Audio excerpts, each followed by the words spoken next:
Hey guys, welcome to the channel. As you see in the thumbnail, what if Naruto got massive harem with seductive jutsu? Before I start, please do support for more awesome content and subscribe my channel and like this video. Go support and follow the Archangel and Bloodraven for writing that awesome fanfic, and also make sure to comment on this story, link in the description. Let's start this video. Thought has been a thoroughly exhausting day. Indeed, how often does someone fail their academy exam, learn an amazing new thing, find out that a blood fox demon is currently living in his belly, and defeat a traitor to become a full-fledged ninja? Oh well, the fox-faced blonde murmured, yawning widely. The only easy day was yesterday. He ran lightly over the leaf symbol etched into his headband before letting sleep wash over him. So naturally he was surprised to awaken in a dungeon like a sewer. What is this place? This is your mind, Kit. A deep booming voice echoed through the halls. Who are you? Come to me if you want to find out. The voice boomed through the darkness. Naruto got to his feet hastily and stalked through several corridors, mumbling about freeloading voices and finally going insane, before coming to a stop before a massive gate with a paper seal. I'm here, so where are you? Right here, Kit. A booming voice chuckled as a figure stalked out of the darkness to glare at him from the other side of the bars. Red eyes, pointy ears, and 9 tails. What have I done to deserve an audience with the oh-so-great Kyuubi? The blonde snarled sarcastically. You've got balls, Kit. Kyuubi roared with laughter. I figured since you know I'm here now, I should set you straight on a few things, and just maybe, we'll be able to come to a business arrangement. An arrangement that frees you to burn Konoha into the ground. Naruto snorted. Not gonna happen. Oh, don't be like that, Kit. Konoha wasn't even supposed to happen 12 years ago. The fox shot back. You mean to tell me that trampling and killing several thousand shinobi was an accident? Naruto deadpanned. I can't wait to hear this explained. Kyuubi glowered at the youth. Ugh, such a brat. Here's the deal. I happen to be a seal expert by nature, so when some other demons started dropping off the radar, the most likely thought was that they were being sealed.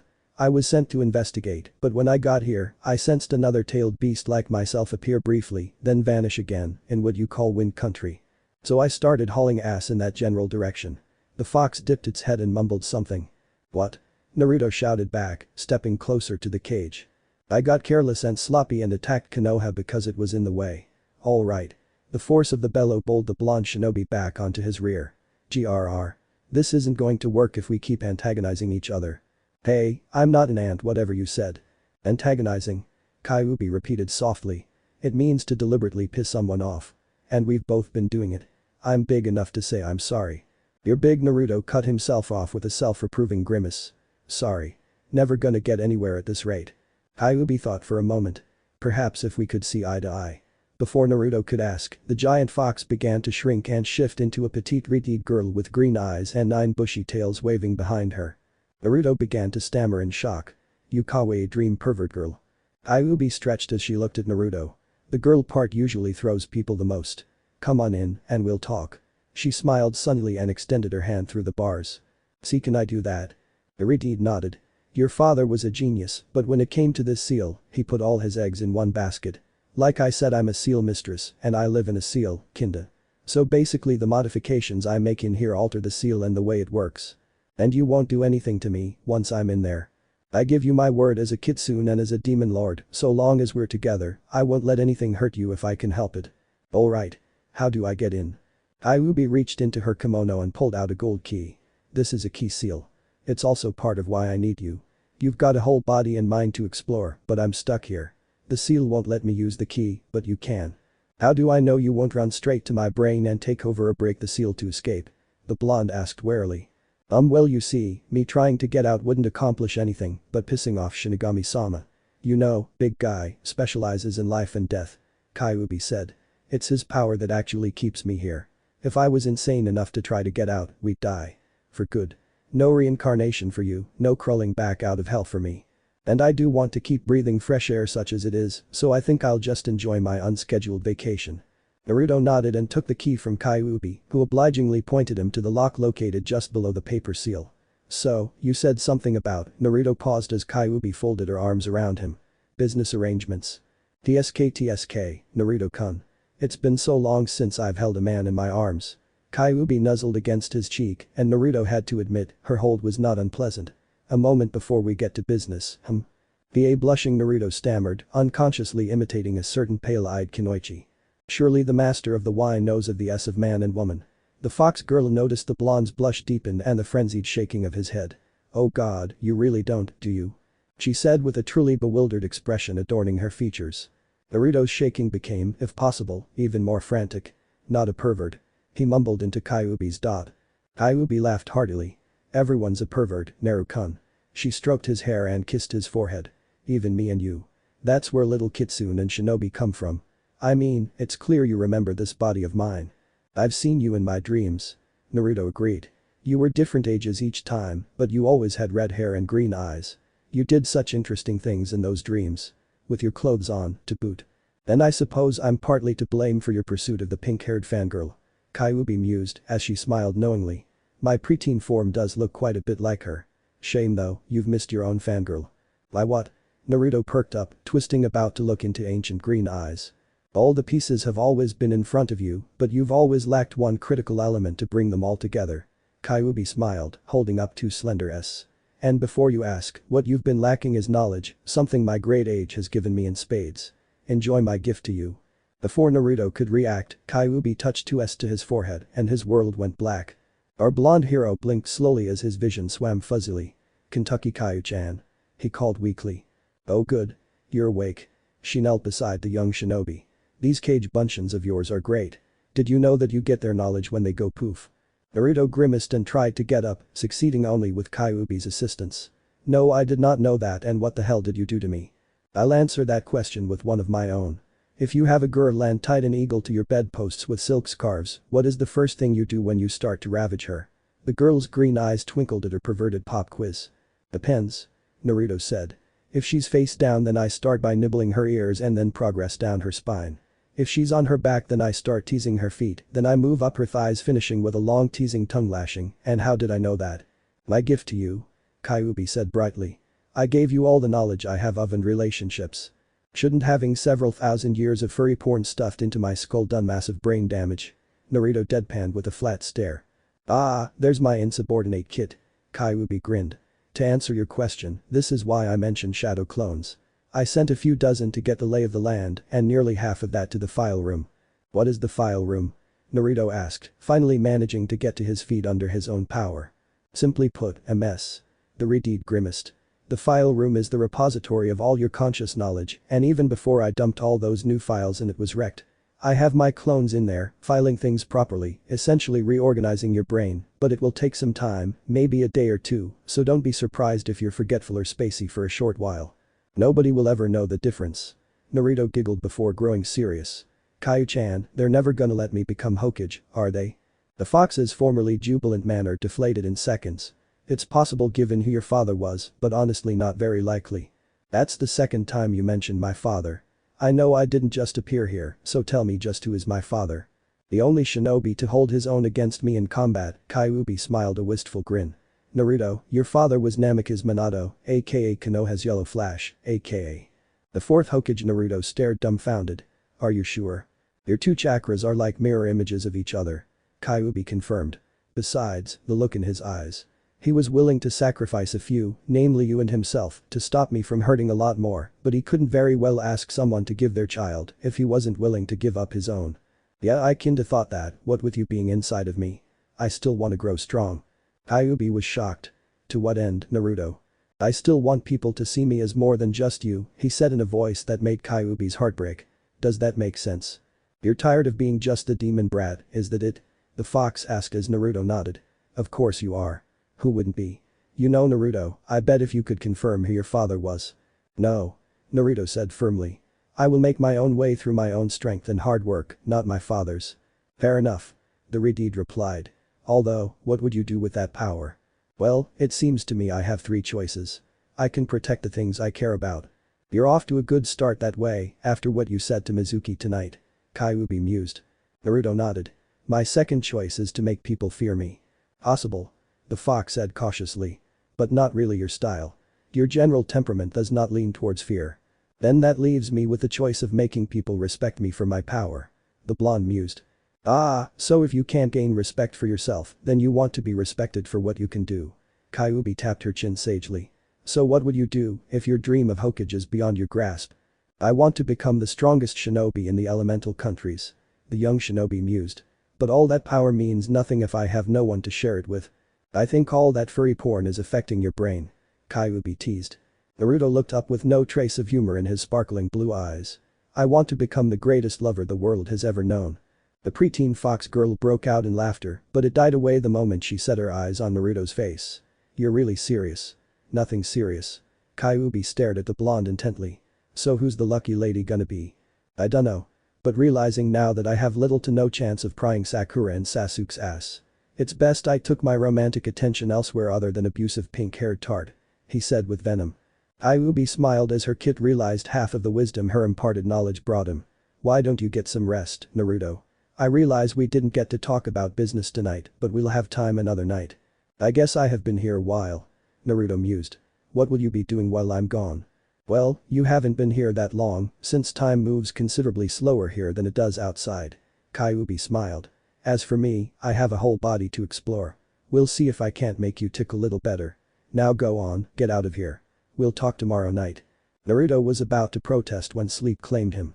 Suira wizened old man observed the scene with curious amusement. Not very professional, Nico. The third Hokage murmured as he peered into his scrying crystal. What could have possessed you two unless he got those traits from his mother? Sarutobi watched the cuddling couple a moment longer. If Naruto notices anything else off, perhaps it might be wise to arrange a visit to the Uzumaki estates. But those thoughts he called for Nico's relief to send her directly to him for debriefing. 2 hours, a ramen-free breakfast, and a pleasantly crowded shower later, the last caused by Yugao's insistence of watching over Naruto and her need to clean up before donning her Anbu attire once more, the pair stood in Naruto's shadowed hallway away from prying eyes. You will be a great man, Uzumaki Naruto, the dark-haired Kunoichi murmured, tying the blondes firmly about his forehead. And I hope to be there to see that greatness. With that she tipped his head back and pressed her firmly to his own. For luck, she ran her hand across his whisker-marked cheeks before fixing her mask upon her face. For both of us. Naruto stammered. And Nico-chan. Nico lightly pressed a slim to his, silencing him. If you wait much longer, you'll be late, Uzumaki-san. Nico chuckled mirthfully as Naruto shook himself from his stupor and hopped nimbly out of his window, roof-topping to the academy as Nico ascended to the roof to meet a relief, an Anbu and a bear mask. Running late again. Bear chuckled. Anyway, Nico, Hokage-sama asked me to send you to him for debriefing. Nico nodded calmly as the pair went their separate ways, but couldn't help but feel some trepidation at this change in her routine. Naruto slid the classroom door open and slipped inside with a comfortable time margin, thanks to some careful shortcuts.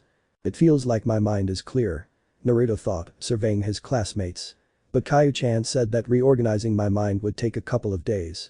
So either she got done sooner than we thought or she did something else. Naruto's thoughts were interrupted as his eyes fell on a pale-eyed Kunoichi, Hyuga Hinata. The only girl in class who isn't crazy about Sasuke, damn it. How could I not have seen that? Naruto mentally slapped himself. All the pieces have always been in front of you, but you've always lacked one critical element to bring them all together. Isn't that what Kaio-chan said? Hey Naruto. Nara Shikamaru looked up from his desk. Heard you failed. Aced makeup. Naruto said, casually tapping his knuckle against his dot. Looks pretty beat up for a brand new genin. The lazy boy said with a grin. But I bet you'll do it justice. Naruto just grinned and headed up the aisles towards Hinata. Hinata-chan, this is really rude on my part, but you're sitting in my favorite chair. Naruto scratched the back of his head and blushed. Do you think I could sit there one last time, for old time's sake? Hinata, too surprised to question why her usual seat with its perfect view for Naruto-kun watching, had suddenly attracted the blonde's attention, gracefully stood and stepped aside, letting Naruto slide into the chair. Ah, almost perfect. He smiled before moving with lightning quickness to pull Hinata into his lap. Yup, now it's just right. He said it loud enough for their classmates to hear. And Naruto-kun? The quiet girl stammered. You know, I really do like this chair. Naruto dropped his voice to a seductive purr and whispered in the blushing girl's ear. But I like what's in it so much more. The dark-haired youth squirmed, feeling the blood rush to her head. Hina-chan, if you faint, I can't enjoy your company. The blonde whispered with a knowing look. Miraculously, Hinata did remain conscious, forcibly pushing the blood back where it belonged as Iruka entered the classroom. All right, settle down every Hinata, would you like to take a proper seat? Naruto sputtered as he was repeatedly smacked by her whipping tresses as she indicated a negative. I'll let her go when her sensei comes. Naruto promised. Iruka sighed and launched into a long speech about the responsibilities of genin ninjas or something. Naruto didn't notice as he was happy holding Hinata and she was likewise occupied snuggling into the blonde's embrace. Team 7 is Uchiha Sasuke, Haruno Sakura, and Inuzuka Kiba. Your sensei is Hada Kakashi. Hacha. True love conquers all. Sakura shrieked. Not sure who I pity more, the boys or Akamaru. Naruto murmured, teasing Hinata's neck with his nose. That shriek couldn't have been good for the ears. Team 8 is Nara Shikamaru, Akamichi Choji, and Aburam Shino. Your sensei is Sarutobi Asuma. Nice and level-headed bunch. The blonde commented, nibbling on his companion's ear absently. Unnoticed, Hinata's eyes fluttered back in her head. Team 9 is still in circulation from last year. Team 10 is Yamanaka Ino, Hyuga Hinata, and Uzumaki Naruto. Your sensei is Yuhi Kurenai. I wish you all the best of luck in your ninja careers. What luck, Hinata? Naruto's chuckle sent chills down the Kunoichi's spine. It seems I don't have to let you go just yet. Hinata's reply was anything but coherent. Naruto, however, did loosen his grasp as his stomach growled. Oh bother. Hey Hina, you wanna get some lunch? My treat. Hinata nodded, not trusting herself to produce anything more than a very contented purr. Ino, you wanna come with? It's bad enough that I'm stuck on a team with you. I don't have to socialize with you too. Ino sniffed. Besides, I don't like ramen. Who said ramen? I was gonna take suggestions. And Hinata is so all over you she'd agree to anything you want. Ino retorted. Then she gets the first suggestion. Naruto shrugged, gently setting the dazed indigo-haired Kunoichi on her feet. I gotta run back to my apartment for my wallet. You idiot. How are we supposed to decide on lunch if you're not here? Ino yelled. And for that matter, what if our sensei comes while we're at lunch? Relax Ino. I got both covered. Kage Bunshin no Jutsu. An instant later 4 Narutos stood in the classroom. There. No problems. And how are clones supposed to help? They aren't even real. Ino trailed off as 2 of the clones each caressed a cheek with a knuckle. Are you sure about that, Ino-chan? The clones said in unison with a sunny smile on their identical faces. What are they? Ino started. Kage Bunshins.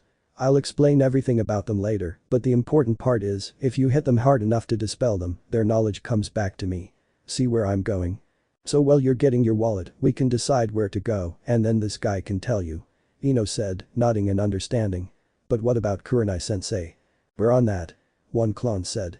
When Kurenai-sensei comes, if you're not back yet we can either get a meeting location or have her wait here. The other clone replied. But why two? Hinata asked, coming back to her senses. Because it's bad form to leave a lady unattended. The clone said, pushing Naruto out into the hall. Now get going, boss. The blonde staggered out the room only to come face to face with Shikamaru, looking as bored as ever. Naruto, got a second? The lanky teen queried, pushing off the wall. Sure, if you don't mind walking and talking. Naruto said, moving swiftly down the hall. It won't take long. Ino's a good friend of ours, and we honestly figured that we'd be there to watch her back, since our fathers had been on a team together, we had always assumed they'd do the same with us. Shikamaru ran his S through his hair. I guess what I'm asking is for you to watch over Ino for us. Not that she needs it, but her family's techniques leave her very vulnerable. I get what you're saying. Naruto said, grasping Shikamaru's shoulders firmly. And I promise, I'll do my very best to protect everyone. All I can ask of you, man. Good luck, though. He chuckled as he waved and walked away. You'll need it. Our favorite blonde shinobi found the third unexpected surprise of the day when he slipped back into his apartment window and found 4 ninjas moving about in his apartment. Who are you guys? Ninja movers, kid. A woman said brusquely, filling a bag with stacks of discarded ramen cups. Why am I being moved? Naruto asked, grabbing his froggy wallet, Gemma-chan, as a younger girl passed by, loading a box full of clothes from his bedroom. Did I get evicted? The leader pulled the boy out the way as another male passed with more of the youth's belongings. Nah, it's nothing like that. The Hokage is trying something new, see? He wants the new gen and teams to live together.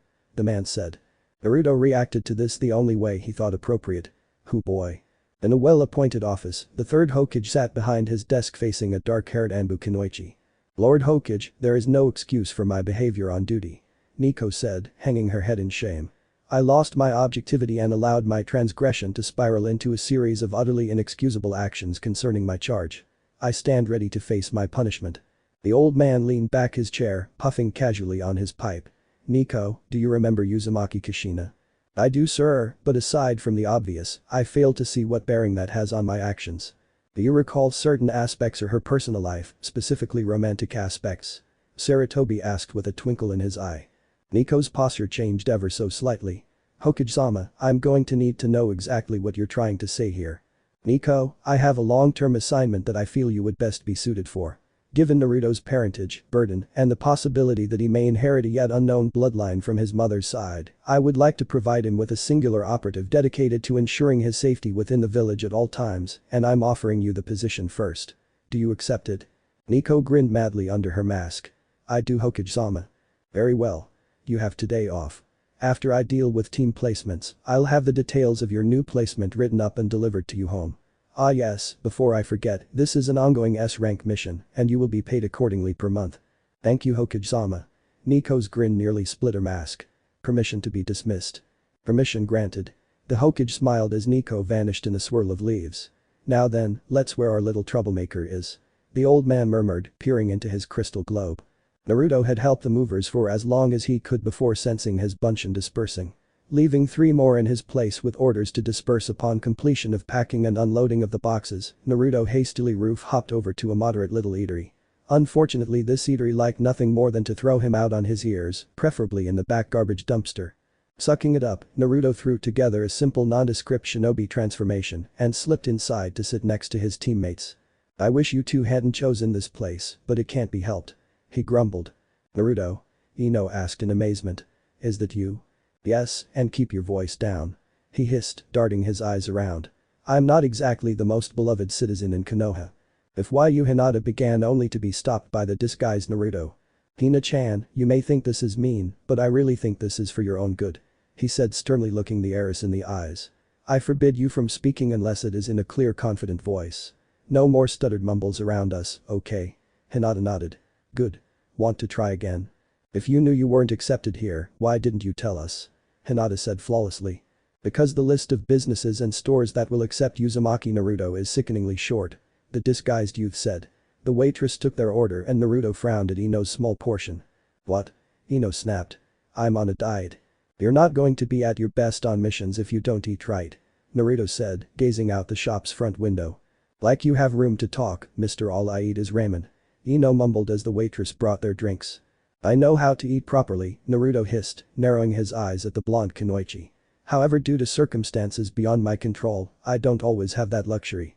Stop it, you two. Hinata pleaded. This isn't the way teammates are supposed to act. I'm trying, Hina-chan. I'm reaching out, I'm trying to meet you guys halfway, but Ino won't even entertain the thought that I might be more than a dead last loser. Why should I, Naruto? Ino snapped back. You'll never be as good as Sasuke, right? Naruto returned fire without hesitation. Tell me something, Ino. Has Sasuke ever given a damn about anyone or anything but power? Has he ever spared the slightest bit of emotion to anyone? A smile, an nod, a good morning greeting, anything. Sasuke's different. Ino spat. His family. I know. Naruto cut her off. But at least he had a family. Hell, anybody in the village would have been willing to adopt him. I was born with nothing. I must have had parents, but they both long gone before I could talk. Hell, the orphanage threw me to the cold streets when I was 5. I guess they wanted me dead that badly, though it wasn't for the first time. I may seem to be happy all the time, but I'd trade a lifetime of happiness for 5 minutes of family memories. But Sasuke Ino was losing steam quickly. Tell me something, Ino. Naruto shifted in his seat, letting his gaze focus on nothing in particular. Now try to be honest, if not with me, then at least with yourself. Are you in love with Sasuke or the image of Sasuke? Ino sat speechless a long while before the disguised shinobi snapped back to attention. She's there. We'll have to get this to go. Team 10 hastily made their way back to the classroom, carrying takeout boxes. Sorry we're late. Ino said. Naruto-kun treated us to lunch and the service was very slow. Hinata added. I wanted to hop the counter and box it myself. Naruto said, dropping his disguise. Hey Ino, the clone reached into a bright orange jumper and pulled out a folded bit of paper. Lazy-san wanted me to give this to you since his team left before you got back. Ino took the paper as the clone poofed away. Lazy-san? The blonde girl questioned. Probably Shikamaru. Naruto said. He asked me to watch out for you since he can't be there himself. Like I can't take care of myself. Ino snapped, tucking the note away in her weapons pouch. Shikamaru believes you can. I believe you can do better, but neither of which changes the fact that your family techniques leave you physically vulnerable. Naruto shrugged. And speaking of techniques, please don't go into my head. There are some things best kept private. Before Ino could respond, the exotic red-eyed woman before them spoke up. Now that that's all covered, you are Team 10. The 3 genins nodded. I am your sensei Yuhi Kurenai. Please follow me to training ground 14. The three genins nodded, casting a brief glance back over his shoulder at Team 7, or more specifically his former crush Sakura. So over it. He mumbled, rolling his eyes at his stupidity and taking so much punishment, both physically and emotionally, from the pink-haired girl. Hina-chan is so much more emotionally attractive than that thing. Naruto thought, at a loss for a word that accurately described his ire for Sasuke's #1 fangirl. Swinging his head around to take stock of his teammates, the young blonde began examining them through the filter of thousands of years worth of UL experience. I wonder just what my dear Hina-chan is hiding under that bulky coat. I bet I gave her quite a bit of accidental UL frustration. Our hero grinned foxily. Maybe it's time I start to do it deliberately. What's so funny, Naruto? Ino asked. Just thinking of how to turn my prankster skills to effective ninja traps. Naruto lied, grinning so widely his eyes squinted shut. The blonde Kunoichi blinked in surprise. That actually makes sense. I'm the same person who painted the Hokage faces in broad daylight and didn't get noticed until I was done. Then I outran and outwitted a mob of Anbu ninjas before Iruka sensei caught me. Don't you think that means I might have some higher than average stealth skills at least? Ino fell silent as the three Kunoichi pondered this point, and Naruto opened his eyes and gave into a subtle but appreciative once-over. One thing I gotta say about fangirls, they certainly do take care of themselves cosmetically. The demon container thought merrily. And those are long. I wonder how they'd feel wrapped around my head as I made her scream my name. Although I'm sure I could put those luscious to a much more practical use. Naruto-kun, your nose is bleeding. Hinata murmured discreetly. Arigato Hina-chan. Naruto replied discreetly, swiping away the trickle of evidence to his perverted thoughts as he turned his attention to his sensei. Love the wild hair. It looks like she just got up from a really good night in the sack. Have to see if I can make it wave any wilder some morning. Just have to remember not to shred her dress. Treat her like a Christmas present, that's it. Unwrap her nice and slow. Having stopped to get something to eat for their sensei, the quartet settled down under the trees of the 14th training ground and ate their various meals in silence, even as their sensei wove the Genjutsu that would be their penultimate exam for entry into the ninja world. Naruto, wake up. The fox-faced shinobi mumbled as a gentle hand shook him awake. Kurenai-sensei. The teenager mumbled, rubbing his eyes as he sat up. Where are the girls? They had to head home, and it's time you did the same. Kurenai stood and extended a hand to pull the young shinobi to his feet.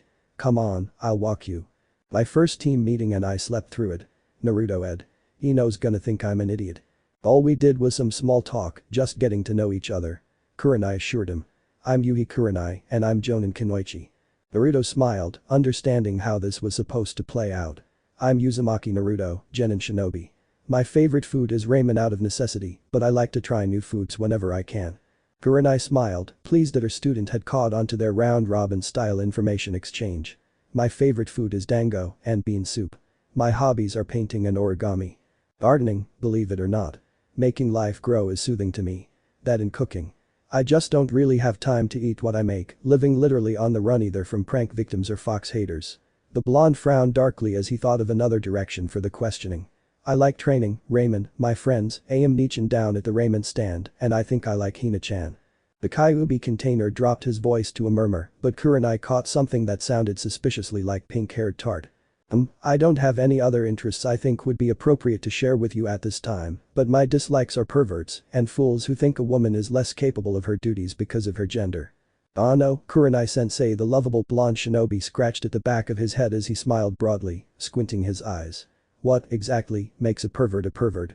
I mean, everyone is a pervert to some extent, or so a friend of mine said. Otherwise, where would little shinobi and Kid Kunoichi come from? Naruto carefully covered his slip to the best of his ability. He wasn't sure of Kurenai's personal stance as far as his own demonic status, but he was fairly certain that taking dating tips from the entity that had caused so much destruction a decade prior wouldn't be taken well. You have a point, Naruto. Kurenai conceded, momentarily disarmed by the youth's infectious grin. I suppose that perverted thoughts, while generally frowned upon, are harmless. Perverted habits like reading adult novels, peeping on bathhouses, and leering at women are, the red-eyed paused, choosing her words carefully as she answered the impressionable shinobi's question. Undesirable. However, pervert actions, any ill action taken against a person without their knowledge and consent, is utterly inexcusable. Do you understand? Naruto nodded sagely. While Kyuubi's ill exploits were wide and varied, even she had made that final point abundantly clear in her own way, and that mindset had transferred to her keeper as well. No worries there, Kurenai-sensei. I may look, touch, and tease, but if my partner becomes uncomfortable I stop. No questions asked. Kurenai smiled. It was odd having an inverse team of 2 kunoichi and 1 shinobi, but she was glad she had gotten this one. Out of all the males, he seems to harbor a good balance of energy, respect, intelligence and etiquette. Well, they are a little rough according to his files, but he's a real diamond in the rough. My dream is to make you 3 into the best ninja you can be. No fair, Kurenai-sensei. The orange-clad prankster gave another blinding smile. I never told you my dislikes. My dream is to become the strongest shinobi in the elemental countries, so I'll be respected for my power, and so I can protect those who are precious to me. My other dream. The blonde tipped his head back and looked up at a passing cloud. My other dream is to be surrounded by strong, beautiful women who love me. Isn't that every man's dream? Kurenai chuckled at her young student. Naruto thought back to some orgies a human form Kyuubi had participated in and quickly beat down a blush and a nosebleed. Yeah, I guess it is. As for my dislikes, I guess my greatest dislike is people who only see the surface and don't take the time to really get to know someone, the blonde ground out stupid Ino. So why do you care what Ino thinks? We got off to a rocky start because she's a Sasuke fangirl and I'm well, not Sasuke. Naruto huffed. I don't get what girls see in that emo bastard. Sasuke's brother Itachi killed off the entire clan, sparing only Sasuke. He's had a hard life, growing up alone because of that, Kurenai said, or at least that's what they say. Kurenai-sensei, I've spent my whole life being ignored at best and assaulted at worst. I've had more attempts on my life than some Anbu agents, and I only just found out why when a traitorous bastard tried to end my ninja career and my life. Now Sasuke's had it bad, I cannot and will not deny that. But he's going about dealing with it in totally the wrong way. At least I think so. What makes you say that, Naruto-kun?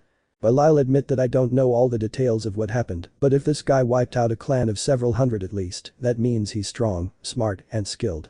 And he's had years of further training dodging hunter nins, bounty hunters, and idiots trying to make a name for themselves. Add to that the fact that this guy cut Sasuke off from everyone that could teach him what it means to be an Uchiha. When he had already learned that himself, it also means that Sasuke is facing an opponent who knows him better than he knows himself with a badly skewed learning curve. Interesting, Kurenai commented, impressed by Naruto's analysis. Go on. Well, if this guy is that good then there's no way Sasuke will ever be able to beat him, no matter how strong he gets or how many he learns. Naruto explained. So Sasuke needs to do what I do when confronted with a superior enemy. He's got to outwit him. He's got to think like a fox. The demon container grinned madly at this, then sobered. He also can't go it alone, but I don't think he'll ever understand teamwork. And speaking of teamwork, how long are we gonna keep doing laps in this of yours? Kurenai was clearly shocked. The girls didn't even realize it until I had escorted them home, so how did you know? I'm actually a little pissed I didn't see it sooner, but I figured it out about the time you were listing your favorite foods when we passed old man Kishimoto for the 3rd time. From what I can tell, this illusion takes a set amount of physical space, about 2 blocks of Central Street this time around, and loops it into a self-repeating cycle. Most people, shinobi or civilians, don't really pay attention to people in an urban setting. I, however, don't have the luxury of such blissful ignorance. Kurenai stood in shock. Naruto, the supposed dope of the academy, had unwittingly completed her test and he'd done so than his female teammates. Well, you are right, Naruto. This is both a test to see if you're ready to become a true genin. Naruto murmured, looking at his red-eyed sensei. And the academy test. That was a skill assessment. Kurenai explained as she flashed through hand seals and the illusion world wavered. Alright you 3. As you know, Konoha's strength lies in our unity. To that end, you must use unity to escape this illusion. Your teammates are here, even if you can't see them or hear them. Rely on them as they rely on you and break my spell. Crap. Naruto thought darkly. Genjutsus are my absolute worst thing ever. Think Naruto. In the academy you learn that an illusion can be dispelled by pain, but all those damn beatings have given me an abnormally high pain tolerance. Okay. I can't see or hear the girls. Tasting them really isn't practical, so that leaves me with smell. The blonde shinobi thought for a moment and channeled his chakra to his nose in an attempt to heighten his senses. A deep inhalation brought him Hinata's familiar scent, which he used as a beacon to search for the dark-haired girl. His efforts were rewarded a moment later as his olfactory search ended in a collision with his unseen teammate. Found one. He cried gleefully, moving his hands up to where he suspected Hinata's shoulders should be. Kurenai chuckled as her shinobi gently captured his dark-haired teammate's hands in his own before kissing the back of each unseen hand. Hinata, focus. Naruto plays later, okay? She admonished the pair as Hinata blushed furiously at the attention. Find Ino or you're all going to be spending the day running in circles. Naruto started stroking his chin thoughtfully. His nose was so full of Hinata's scent that finding the less familiar scent of Ino would be almost impossible for him. Good thing it's not just me in this test. He thought, hastily tracing an eye on the back of Hinata's hand. The young heiress quickly activated her Byakugan, much to Kurenai's amusement. What good is that going to do you, Hinata? The girl looked first at her free hand, then at the other hand held by her crush, and finally the blonde himself. Despite all the people in the illusion, there are still only 4 chakra signatures. Hinata grinned as she gently tugged Naruto towards their missing genin. Well played, but you must all release them at the same time, otherwise it'll just latch onto you again. Clever. Naruto murmured, taking Ino's hand as the 2 kunoichis completed the circle. Naruto gave each girl's hand 3 quick squeezes before opening his hand wide, meaning count to 3, then release. Hinata, however, got a second command in the form of an open hand and a downward pointing arrow traced against the back of her hand, delivered with a gentle tug on her arm. When we were released, pulling my arm down was the silent message. Game time then. Tense muscles contracted once, twice, and 3 times. The air was rent with twin feminine cries of Kai. And the sickening pop of forced skeletal alteration. As the illusion shattered revealing training ground 14, the 3 women stared in awe as Naruto stood there nursing his freshly dislocated shoulder. That hurt. He seemed surprised. Ino chose that moment to break out of her stupor. You just dislocated your shoulder and that's all you have to say. Why the hell didn't you just release it like any normal ninja? They taught that in the academy. Naruto nodded. You're right, they did. Now think back to that day if you can and remember what happened. Ino thought hard, casting her mind back to their academy days. XX, flashback XX. Alright, class. Today we'll be covering the ninja art of illusion. If you ever find yourself caught in an illusion, it can be broken in 3 ways. The first is by forcibly reintegrating yourself with reality. The easiest way to do this is with self-inflicted pain, but you must be careful not to incapacitate yourself. Escaping does you little good if you can't defend or escape from subsequent attacks. Any questions? Several hands raised, including a patiently silent blonde in the back rows. The instructor didn't see it that way. Uzumaki. Why are you constantly disrupting the class? But Sensei. I don't want to hear your excuses, Uzumaki. Get out. The red-faced senior nin pointed furiously to the door and Naruto trudged dejectedly from the lesson. XXN flashback XX. You don't know how, do you? Ino whispered in realization. You raised your hand to ask a question and they threw you out. Naruto grimaced and before using a nearby training post to force his shoulder back into its socket. It was so long ago, I don't even remember what I was gonna ask. I'll see if I can help you with that. Ino said quietly as the other blonde arched an eyebrow. Don't get any ideas. I just don't want you to die if I could have done something to save you. Kurenai decided now was the best time to drop the big bomb. Well, you'll have plenty of time to get to know each other. She jingled a small bundle of keys in her in your new apartment. Just think of Hinata. You get to see me every single day. Naruto barely managed to keep Hinata from hitting the floor. Kurenai sat with the other sensei gathered round the Hokage's desk. So what do you think of your teams? Kakashi, surprisingly, was the first to speak. Given the way Kiba kept leering at Sakura and Sakura was fawning over Sasuke during our introduction, putting those 3 in the same house is a nightmare waiting to happen. The cycloptic ninja gave a smile under his mask that caused his single visible eye to mimic his mouth's action. However, unless they can pass their survival test tomorrow, that won't matter. You sound almost as if you're planning to fail them. Kurenai said. I don't see much of a team dynamic between them, that's all. Kakashi said. The Soul Kunoichi snorted. You're just afraid you'll actually have to, oh I don't know, start teaching your students and maybe give up your reading during lessons. She's got you pegged there. Asuma laughed. Anyway, Shikamaru, Choji and Shino all seem fairly level-headed. It'll be interesting to see how their skills balance out. I'm surprised I wasn't given the Yamanaka girl as well, considering the success of their father's generation. I must confess my own curiosity as well. Kurenai said. The team seems somewhat haphazard, lacking purpose as it were. That is understandable, and I will gladly give you an explanation, but first Kurenai-san, your thoughts. My team is unique. While Hinata is an obvious scout and Ino can gather information straight from the enemy's minds, I believe that Naruto has the greatest potential of the 3. Kurenai said. Naruto? The academy dead last. Kakashi's lone eyebrow rose as Asuma snorted. You must be mistaken. Is she? The third asked with a mischievous glint in his eye. Perhaps our newest is better at looking under the surface than our famed copy nin. Alright, Kurenai. Why is a clanless orphan with no ninja experience better than the heiress of a major clan or a kunoichi backed with generations of experience? Kakashi asked. He isn't. Kurenai smiled. But you just said Asuma began. That he had the most potential. Kurenai grinned. Not that he was neither better nor worse than anyone else. Though he does need a lot of help when it comes to dot. You tested them already? The Hokage seemed pleased. How did they fare? They passed stunningly, both my test of detail and the test of unity. Kurenai beamed. Naruto actually realized he was trapped before the girls did. That still doesn't explain your reasoning. Kakashi murmured. Naruto has virtually no shinobi training. Which is exactly why I claim he has the most potential. Naruto's lack of training makes him a perfect blank slate. Kurenai explained. Hinata and Ino have both been born and trained into their roles, but I think I can help them expand that. Naruto meanwhile may be molded into anything from a ranged fighter to a scout too. I think you might be giving the boy too much credit, Asuma said. However, I must admit the logic behind it is infallible. And that, the Hokage grinned broadly as he leaned back in his chair, is exactly why I restructured the teams. While having a specialized team of trackers, for example, might be good for information gathering, scouts are not typically heavy fighters. As such, any information they may gather would be useless to us if it dies with them in the field. In short, you're worried that over-specialization will lead to their skills stagnating into predictable patterns. Kakashi nodded at the Hokage's wisdom. Kurenai took in this information. It also forces them to adapt their styles into something they may not be immediately familiar with. Ino is a prime example, as she likely trained most of her life to become the next generation of Ino Shikacho. Being forced to work with Hinata and Naruto will likely force her to think in a different way than she was trained. Asuma broke in at this point. There's still one thing I don't understand. Ah, yes. You want to understand the rooming arrangements, yes? The venerable old leader puffed on his pipe a moment. Kurenai, I believe your Genin team had some concerns about this. Call them in please, so I may explain.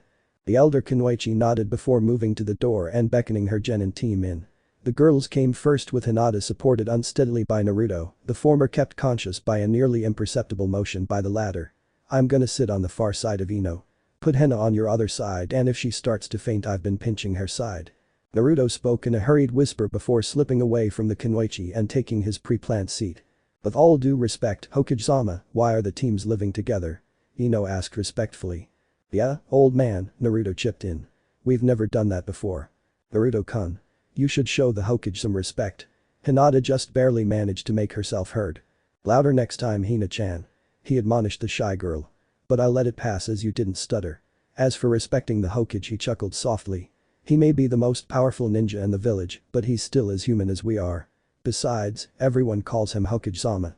Naruto pulled a most grim and dour face with the use of the title, one that reminded Hinata far too much of her father Hiashi. All day long, the poor man is reduced to a title. And worse still, it's not even his own title. He's had to share it with a bunch of other Hokages. While my chosen name may not be the most conventionally respectful, it lets Sarutobi-sama know that I'm talking to him and not one of the faces on the mountain. Naruto finished his explanation with a slight respectful bow. The assembled ninja pondered this reasoning a long moment before the Hokage spoke. As you know, other ninja villages have different customs than our own, obviously. The wizened old man began. Some of these customs are theoretically sound ways to allow teammates to form closer personal bonds that will aid them on mission.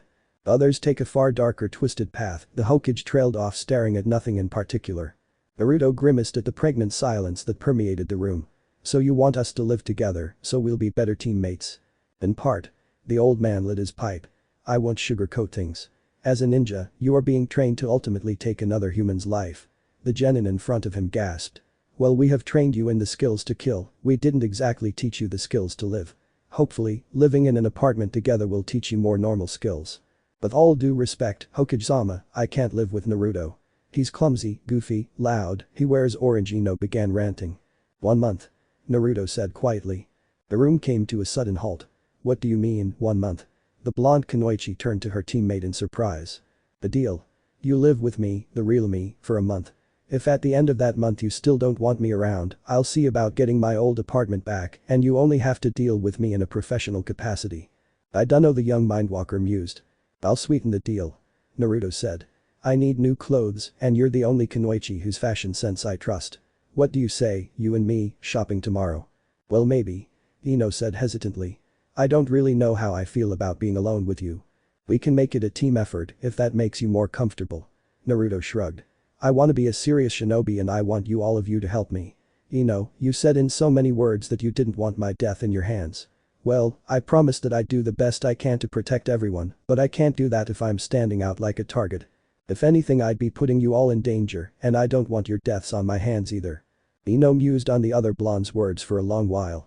Kurenai-sensei, how long until we can go on missions? The elder Kunoichi smiled. Well, since you three passed my test today, you are the first three-man squad in your class to become an active genin team. As such, you could start taking appropriate missions as soon as tomorrow. I think we may need to wait a day. Hinata and I have to help outfit our new teammate. Naruto's grin split his face. Thank you, Ino-san. Naruto said with a slight bow. Ino took this moment for a bit of payback. Naruto-kun, you may think this is mean, but I really think this is for your own good. She smiled cheekily. I forbid you from addressing me unless you call me Ino-chan. Naruto grinned as his own words were thrown back in his face. Why Ino-chan, if I didn't know better I'd think you were offering to be my friend. Well, we are going to be stuck together for at least a month. We might as well make the most of it. The slender blonde said. The elderly Hokage smiled mirthfully. Well then, if there is nothing else, you are all free to go. Kurenai rose gracefully and beckoned her team forward with a slender hand. Well, shall we meet the place that you will be calling home? Kurenai turned her key in the lock of apartment 310 and pushed the door open wide before reaching forward to flip the lights on. Welcome home, my students. She smiled warmly as she stepped aside. Naruto's jaw dropped at the simple elegance of Team 10's modest dwelling. Can we? Kurenai, having seen Naruto's old apartment, understood the boy's awe and gave him a slight nudge forward. Of course you can. Take a look around. The blonde boy did as she bade him, peering directly behind the open door to see an unmarried wall, but opposite the open front door was a small half-bathroom with toilet, sink and mirror. A short distance from the front was a recessed area for coats and shoes, which the three genin made swift use of. The entryway, while short, was still wide enough for two people to walk comfortably. This gave access to a massive living room furnished with a tasteful cream-colored couch, flanked by lavesiets, recliners, and a variety of end tables. Naruto's attention was drawn to the 27 televisions nestled on a stand in front of the window.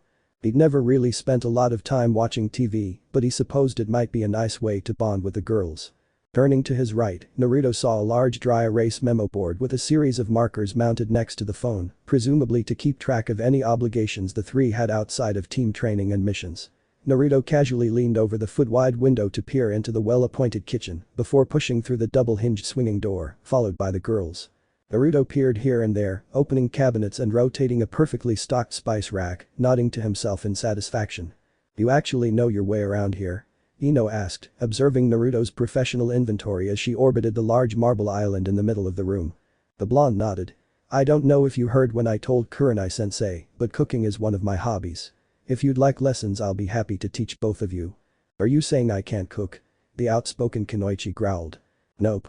Naruto crouched down to examine a variety of pots and pans. See, I've never had anything you've cooked, so I don't know what to make of your skills. If anything, I'd accuse you of not knowing how to eat. How to eat? The taller blonde repeated curiously. When we ordered lunch, you ordered a very small portion and said you were on a diet. That is your decision, but I have to remind you that all of our decisions impact each other now. If you fail to eat properly you won't have enough energy to complete missions, and Hinata-chan and I will have to make up the difference, meaning we'll all be too tired to complete missions, which will reduce our income. Now, I'm assuming you diet to maintain your figure.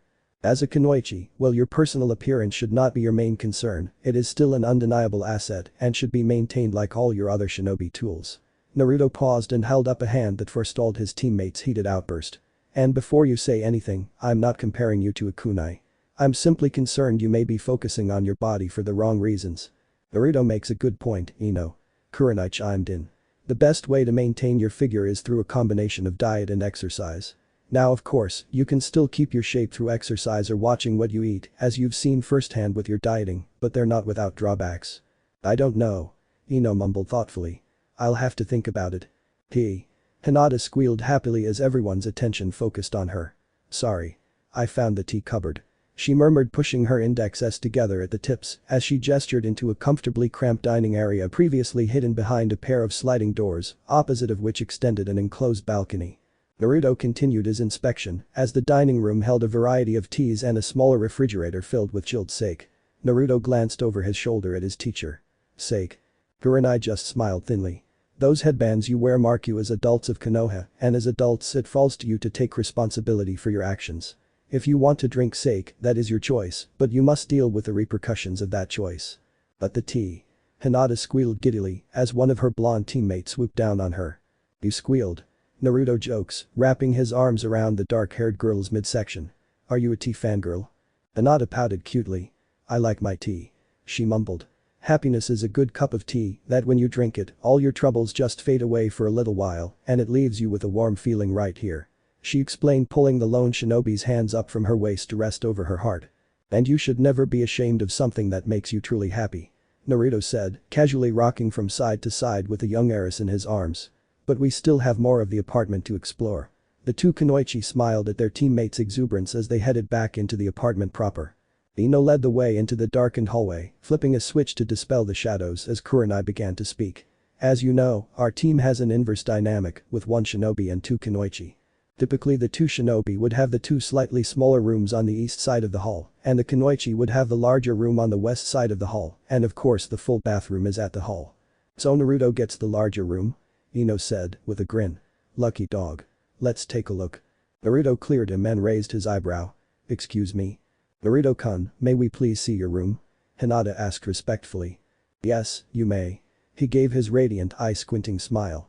I just wanted you to ask and respect my privacy, and in doing so I will give you. Ino ducked her head in shame. I'm sorry, Naruto. I'm so used to taking charge with Choji and Shikamaru that it just came out like an order. I'm sorry. Are we cool? Naruto never lost his smile. It's alright, Ino-chan. He said pleasantly. Just knock before you enter at night, okay? Why is that, Naruto-kun? Hinata asked curiously. Well, I don't think. Naruto blushed furiously. I don't wear anything to bed. He whispered, ducking his head. Ino and Hina blinked in surprise. You either? They said in unison, pausing a moment as the implications of that little admission. Kurenai blinked for a moment. A house full of nocturnal nudists? What are the odds? Kurenai said, smiling. Okay, so it's agreed. We knock before entering and we forgive any unintentional eyefulls. Naruto asked. Within reason, of course. Of course. Hinata agreed hastily. Within reason. Ino replied cautiously. Well then, if all of our surprises are out in the open for today, let's see our new rooms. Naruto grinned again as he opened the door to a bedroom that put him in mind of a typical teenage girl. Like the rest of the house, it was painted in a gender-neutral ecru, with the predominant feature being a Western-style twin-size bed.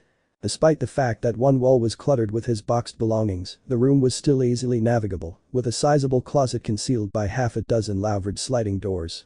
Wow, Ino-chan, I don't think I have enough money to fill this closet. Naruto, the first thing you must realize is that clothes shopping is never truly done. You just find a stopping point. Ino stared longingly at the empty closet as Hinata ran a hand over the mattress a second before Naruto playfully tackled her down to its springy surface. My own bed and a cuddle to boot. Naruto grinned madly as Hinata invented 7 new shades of red. Naruto-kun. The young Hyuga whined, fighting the blush back down with limited success.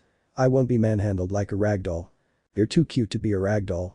The blonde shinobi grinned, trailing his nails along his teammate's neck. But in Kurenai-sensei, there are only 3 bedrooms. Aren't you staying with us? Kurenai smiled as she prepared to drop another bombshell. No, Naruto, this is your home, not mine.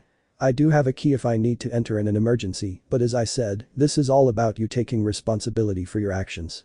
Now, this living arrangement is by no means a prison sentence. She clarified as she handed each of the teens a shiny silver key. You are all free to come and go as you please, so if you want you can go see your families and get any additional training in your family art and techniques. In that case, I should probably go. Hinata murmured, extricating herself from Naruto's grasp. My father will want to know the details of my testing and teammates. You know, I should probably go too. My dad will want to know about how things turned out, too. Ino said, attaching the key to her waist. I'll walk you both there. Naruto said, bouncing off the bed. You sure? Ino asked, tentatively. Naruto's face darkened. Not like I got any family to care about me, so the least I can do is get you to yours. Naruto-kun. Hinata looked down sadly, only to have her chin tipped up again by a strong calloused hand. Don't sweat it, Hinata-chan. I'm used to being alone. Let's go. He slid out the door and headed to grab his shoes and jacket. Naruto-kun. The young heiress looked sadly at her teammate. Wait, Naru-kun. The youth's cerulean eyes met his partner's violet ones as she nervously pressed her tips together as she gathered her courage. I've always admired you from a distance, but I was too afraid to say anything because steeling herself, she blurted out something incomprehensible before fainting dead away. Did anybody get any of that? Naruto asked, picking up the prone girl and stretching her out on his bed. Everyone has something that drives them, Naruto, and for Hinata, that's you. Kurenai explained to the clueless blonde. The Kyuubi container stared off into space for a long while as Ino roused the smaller girl.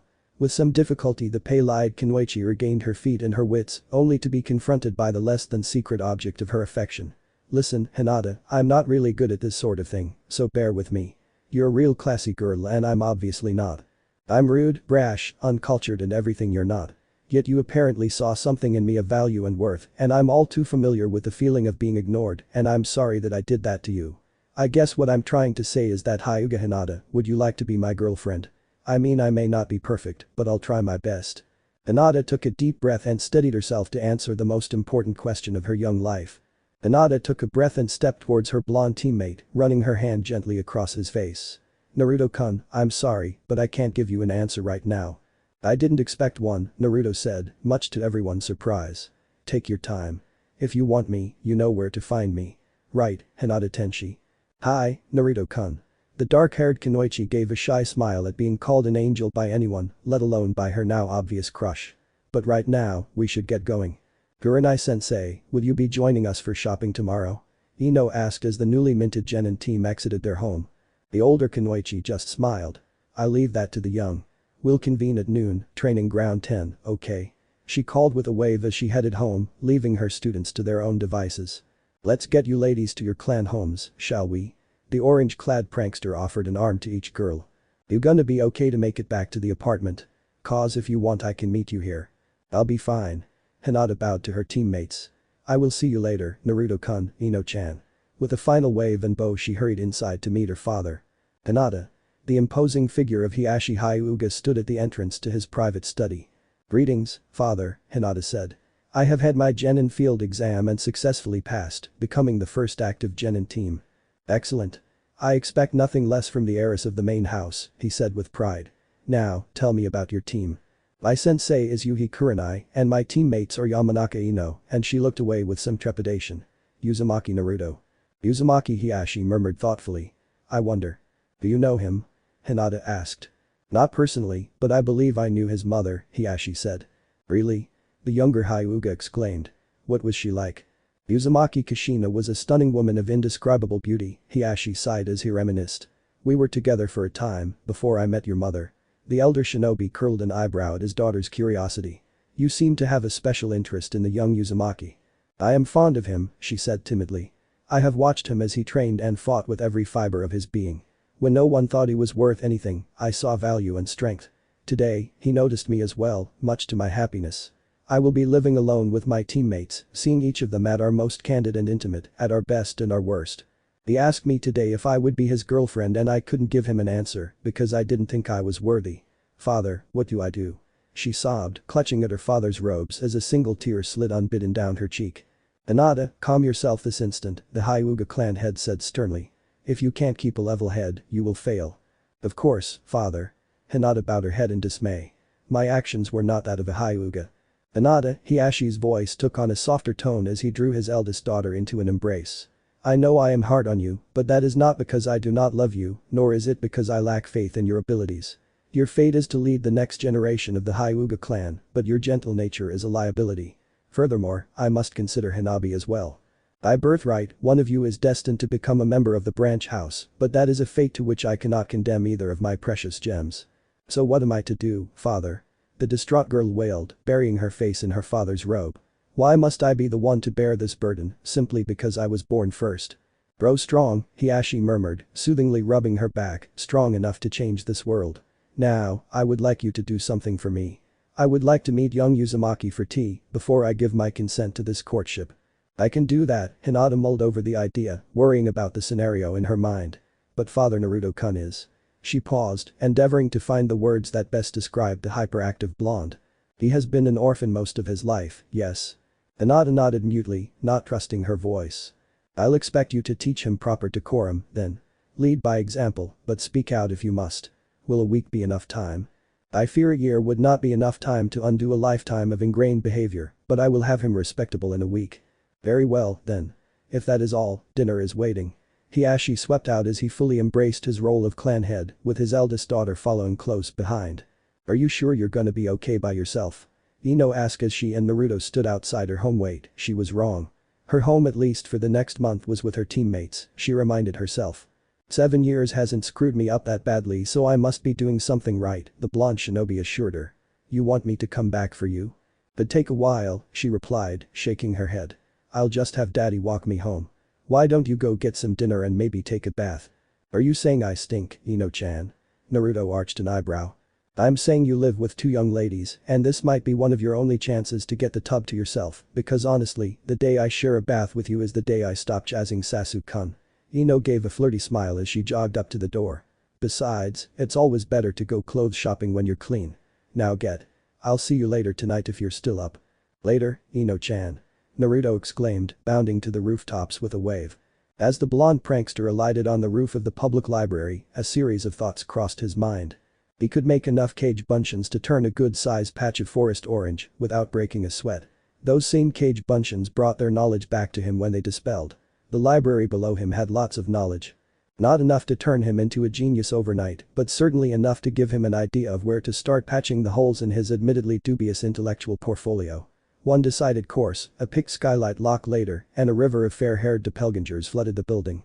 The primary Naruto rested his hands on his knees, feeling a momentary drop in his chakra before he straightened up with a grin and resumed his course for Ichiraku's. Hi Papa. Ino called, giving her father a hug and a kiss. Hello, Princess. Yamanaka and Oichi couldn't help but smile at his daughter's enthusiasm. One member of the family was less than impressed. Ino, Yamanaka Yoko glared out the window at the spot where Naruto had been standing earlier. Why did you bring that thing here? That thing is a person, Ino spat viciously, and that person is my teammate, Uzumaki Naruto. He saw me safely home tonight, unless you like the thought of your daughter bleeding and raped in an alley somewhere. You will stay away from that demon boy. Yoko snarled. Tomorrow we'll see the Hokage and get you placed on a team with Choji and that nice Nara kid. Not likely, Ino said. Naruto, me, and our third teammate, Hyuga Hinata, have already completed our Genin field exam. We are the first mission-ready Genin team this year. Choji and Shikamaru may not even make it through the exams, and even if they do, rearranging the teams will totally negate what Hokage-sama planned for us. You sure you want to go through with this, Ino? The elder Mindwalker asked. You already know how to work with Shikamaru and Choji. You know what to expect. True, but so does anyone who studied your old team, Daddy. Ino said, as the family moved into the dining room. According to our sensei, Yuhi Kurenai, the Hokage wants to avoid overspecialization. Besides, I'm looking forward to the challenge of adapting my clan techniques to fighting with the Hyuga's Byakugan and Naruto's unknown abilities. You don't know anything about the boy at all? Inoichi asked. Only that he likes to cook, Ino answered. And he knows the cage buncheon no dot. Inoichi arched an eyebrow. Pretty impressive, a genin knowing a level technique. Do you know how many he's capable of making? So far the most I've seen him make is 3 when we were waiting for our sensei. But I think he might have been able to do more because he didn't look tired or anything. The elder Yamanaka stroked his chin. One of the biggest dangers of the cage buncheon technique is that it splits the user's chakra evenly among themselves and the clones. If what Ino said is right, he split his chakra into quarters with no ill effect. I'll have to talk to Choza and Shikaku, but I think Ino may grow even greater with Naruto and Hinata than she could as part of Ino Shikacho.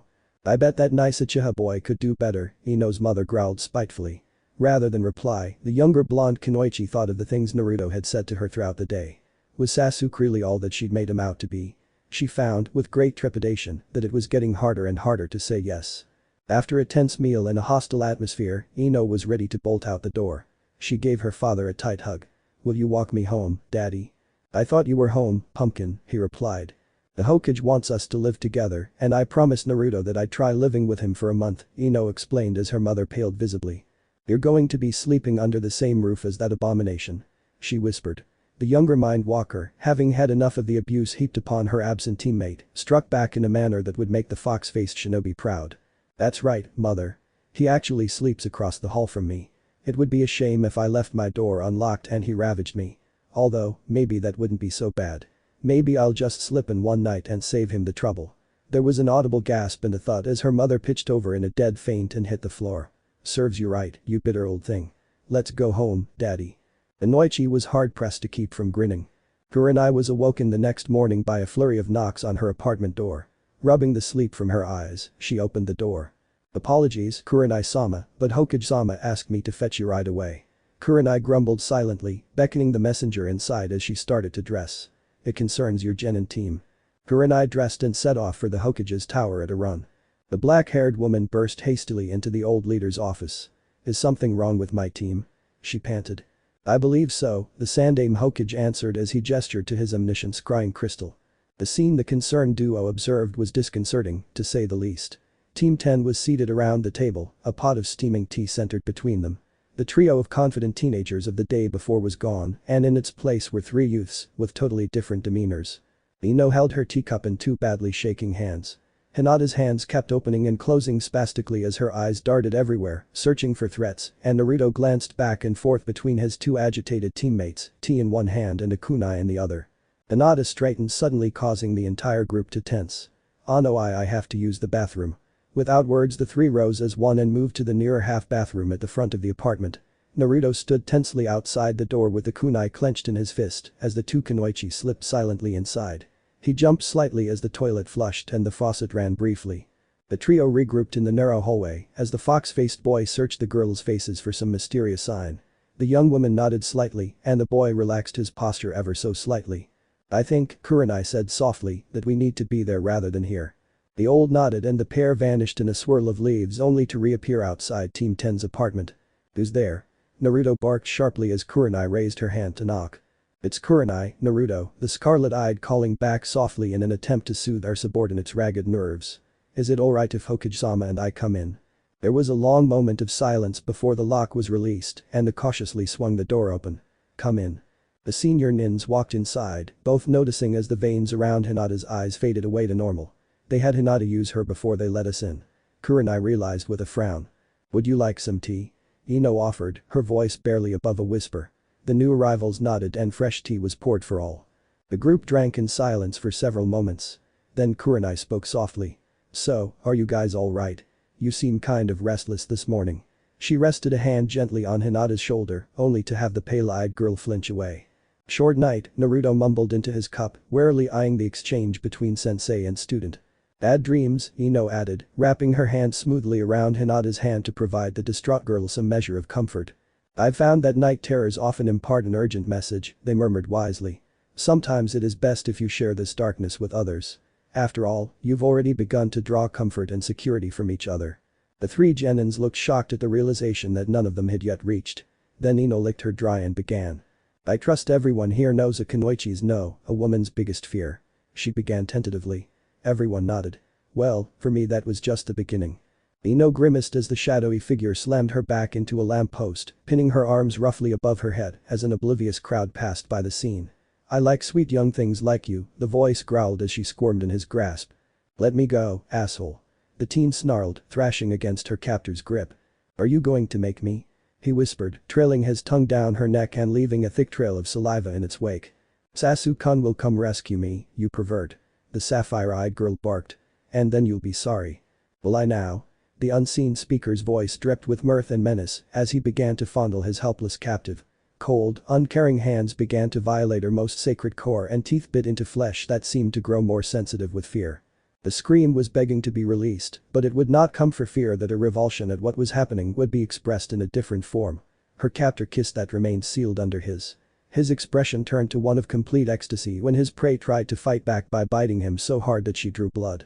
"I love live prey," he whispered in her ear as he nipped the soft fragrant flesh right below her ear. "You said I'll be sorry, will I indeed or will you?" "Did he come?" Naruto asked softly. "Did anyone come?" "No," his teammate replied. "Many people passed us, but nobody raised a hand to help. The last thing my attacker said was, 'See what waiting to be rescued gets you.' As he slit my dot, the fear of being ignored and forgotten, that was the worst." "I know the feeling, but after last night I think some kinds of attention might just be worse," Naruto replied.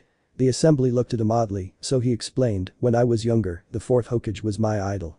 I wanted to be like him, to be able to put myself between a force of nature and those I care about with no thought except their safety. So it's quite odd to find your hero standing behind you as your home burns to ashes." The young man shivered as he told the story. Naruto choked as plumes of smoky ash billowed up from the once great ninja village, pouring past the Hokage monument. "I'm disappointed in you, Naruto," the stern voice of the Yondaime Hokage said from behind the young prankster's back. "This wasn't my fault." The container snapped, trying unsuccessfully to turn away from the scene of hellish destruction. "I couldn't stop this. I gave you an important task, and you failed. You asked too much. I gave all I could." I ask nothing more of you than I would expect from any other villager. The former leader's voice held a strong note of disappointment. Then what more can I do? The younger blonde screamed hoarsely. Why are you here, watching the village burn? It's already over. Naruto wailed. Leaf is dying and there's not a damn thing I can do. I thought the same thing when they attacked. I'm different. The boy snapped. I'm no hero. The only thing that separates a hero from a demon is a willingness to stand firm and never run away, no matter how strong your opponent. If that's what you felt facing, then that's bullshit. Naruto spat. That's not heroism. That's suicide. Is it? The former Hokage asked. And what about all the people I cared about who survived that day because of my sacrifice? No one in this kami-forsaken village cares about me. Nobody took the time to get to know me, the real me. Naruto exploded. Nobody cared about me, so why should I care about them? You don't care about anyone like magic, the voice's familiar lilt jolted out of his immobility. Spinning swiftly away from the terminal conflagration that was once his home, he confronted his accusers. Aino-chan. He stammered, gaping in unspeakable horror at the burned remains of his once beautiful teammate. And not even us, Naruto-kun. The soft stammered question fell from Hinata's flame-kissed, even as one of her beautiful pearl-like eyes dangled limply from its socket. What happened to you? The blonde shinobi stared in revulsion at the smoldering remains of his friends. You happened to us. Ino shouted, taking a menacing step forward. We were counting on you to watch our backs and you ran. Why you never face your problems, Naruto-kun? Hinata snapped as the youth hastily backpedaled to escape her wrath. All you do is run and keep running, the fourth said, forcing the fox-faced youth closer to the precipice. But what happens when you've got nowhere left to run? Before the younger ninja could reply, he gave him a swift shove backwards. Would you? Hinata whispered. Run away from us, I mean. I don't know. On the one hand, I wanna say it's just a dream and it wouldn't really happen. But I don't know, Naruto answered, running his S through his spiky blonde hair. What do you think the fourth meant when he said he gave you an important task? Ino asked. It's always difficult to understand dream logic, the current leader said. But likely what he meant was that it is every citizen's duty to defend this village to the best of their ability, no matter the cost. Naruto will have to tell them of his true duty in the fullness of time, he thought. But that can wait a while. So, Hinata, what did you see? Naruto asked to place his kunai on the table before taking his teammate's hand. Hinata took a long swallow of her tea before she answered in a trembling whisper. I saw my family die. The night was filled with the screams of dying ninja. Hinata whipped her head from side to side as she dashed through the seemingly abandoned Hyuga compound. Father. Niji. She shouted desperately, trying to ignore the cold ball of distress growing in her stomach. Hanabi. Anyone? Hinata-sama, run arg. Hinata grimaced as Niji's voice was cut off, followed by a disquieting gurgling noise. Hinata swallowed as she charged grimly around the corner, only to see her cousin lying face down with his viciously ripped open. A hulking, shadowy form crouched over the body, crushing the branch member's spine in its monstrous grip. Spinning on her heel, she bolted from the side into an adjoining courtyard, only to find the scene repeated 100 times over, main and branch house members alike inhumanely dismembered. Ni-chan. The heiress's stomach dropped helplessly as she sprinted through a door, following the screams of her younger sister. Please let her be alright. Hinata prayed fervently as she dashed up a flight of stairs 2 at a time, barreling through the door into her little sister's bedroom. The indigo-haired girl skidded to stop, frozen in horror at the nightmarish scene before her. Hanabi hung limply as another shadowy behemoth gripped her easily by the Ni-chan, she wheezed, helplessly begging for her sister's aid. The creature let out a low chuckle as it casually grasped its captive's arm and ripped it off with casual ease. No. Hinata's anguished scream was easily drowned out by her sister's howl of agony. This is all your fault, you know, Hiashi's dispassionate voice droned from behind Hinata as his older daughter stood transfixed in horror. If you would have just taken a stand, Hanabi wouldn't have to suffer like this. I didn't do this. Hinata countered as the gothic creature slowly ripped its claws through her little sister's midsection. But you did, her father's voice insisted. Your unwillingness to meet the challenges in your life led the Hyuga to this dark day. Whenever you found yourself tested, you backed down. Hinata grimaced as her younger sibling's other arm was ripped off, more slowly than the first. And so here we stand, the last two of a mighty clan. One impotent in her youth, the other in her determination.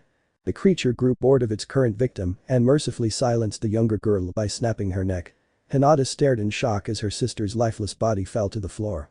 The hulking monstrosity moved with such speed that the last living Hyuga felt little more than a searing sensation in her before her field of vision was forcibly altered.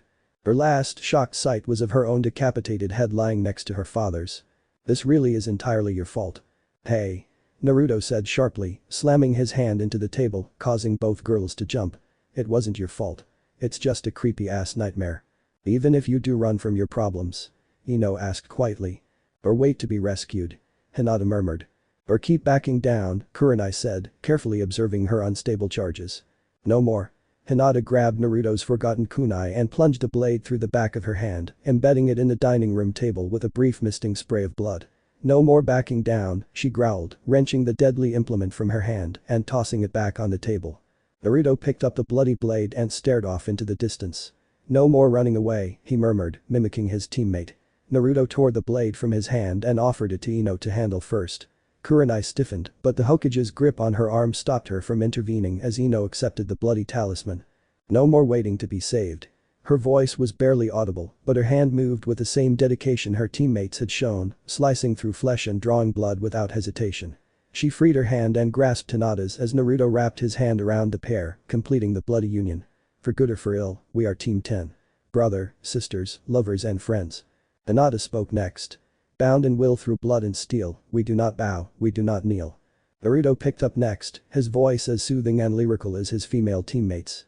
We face our fears, our sins atone. We stand together, we'll not die alone.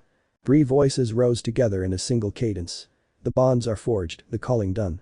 The strength of 3 with the heart of 1. Naruto blinked slowly and was the first to speak in a hushed whisper.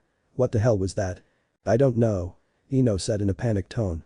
I just said the first thing that came to mind and then I couldn't stop. It is not uncommon for a new team to have a phrase or saying that binds them together, the Hokage said soothingly. My students, the legendary Sannin, had such a phrase, as did your father's team, Ino. They went on to do great things, as I believe you will. But now, perhaps it would be best if we dealt with those kunai wounds, eh? The genin stared in shock at their still joined hands. Oh yeah, Ino murmured, making no move to separate from her teammates. I drove a kunai through my hand, didn't I? Which was a very reckless thing, Kurenai scolded gently as she returned from the kitchen with 3 hand towels. You could have done serious damage to your hands, to say nothing of the amount of blood you lost. Now, Kurenai, Sarutobi interjected. We all do reckless things when we're young. But if everyone is alright, I really should be getting back to work. What time is it? Hinata asked. 7:45, the Hokage answered politely. Naruto's eyes bulged comically. The library opens in 15 minutes. He exclaimed, frantically forming a now familiar cross-shaped hand seal. Kage Bunshin, release. For a moment, nothing happened, and then the blonde prankster fell to the floor screaming in pain. Naruto slowly opened his eyes, fighting back a monstrous headache. You love making work for me, don't you? Kyuubi growled, helping her host to his feet. What happened? The boy mumbled, swaying unsteadily.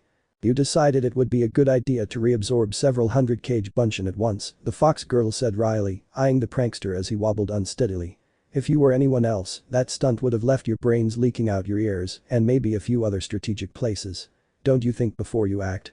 Sorry, Naruto grumbled, shaking his head to stave off the throbbing pain. I had this nightmare last night. He trailed off in time to see Kyuubi duck her head guiltily. That was you? He gaped. Naruto. Damn it. I trusted you. The shinobi ran. It's not what you think, the Redeed tried desperately to explain. You gave me your word. Naruto stumbled as he took an infuriated swing at the older girl who easily wrestled him to the ground. Damn it, brat. Will you listen? The demoness held her host captive until his thrashing slowed. I hurt you. I admit it and I hate it. But I'm not without my reasons. What reasons could you possibly have for scaring the crap out of me and my teammates? The youth asked with tears of betrayal streaming down his face. Someone had to put you 3 on the right track, Kyuubi explained. You wanted power for power's sake, putting you on the road to tyranny.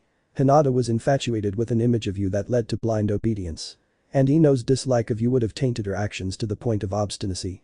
So, I showed you all your failings and fears, and hopefully, you're better for it.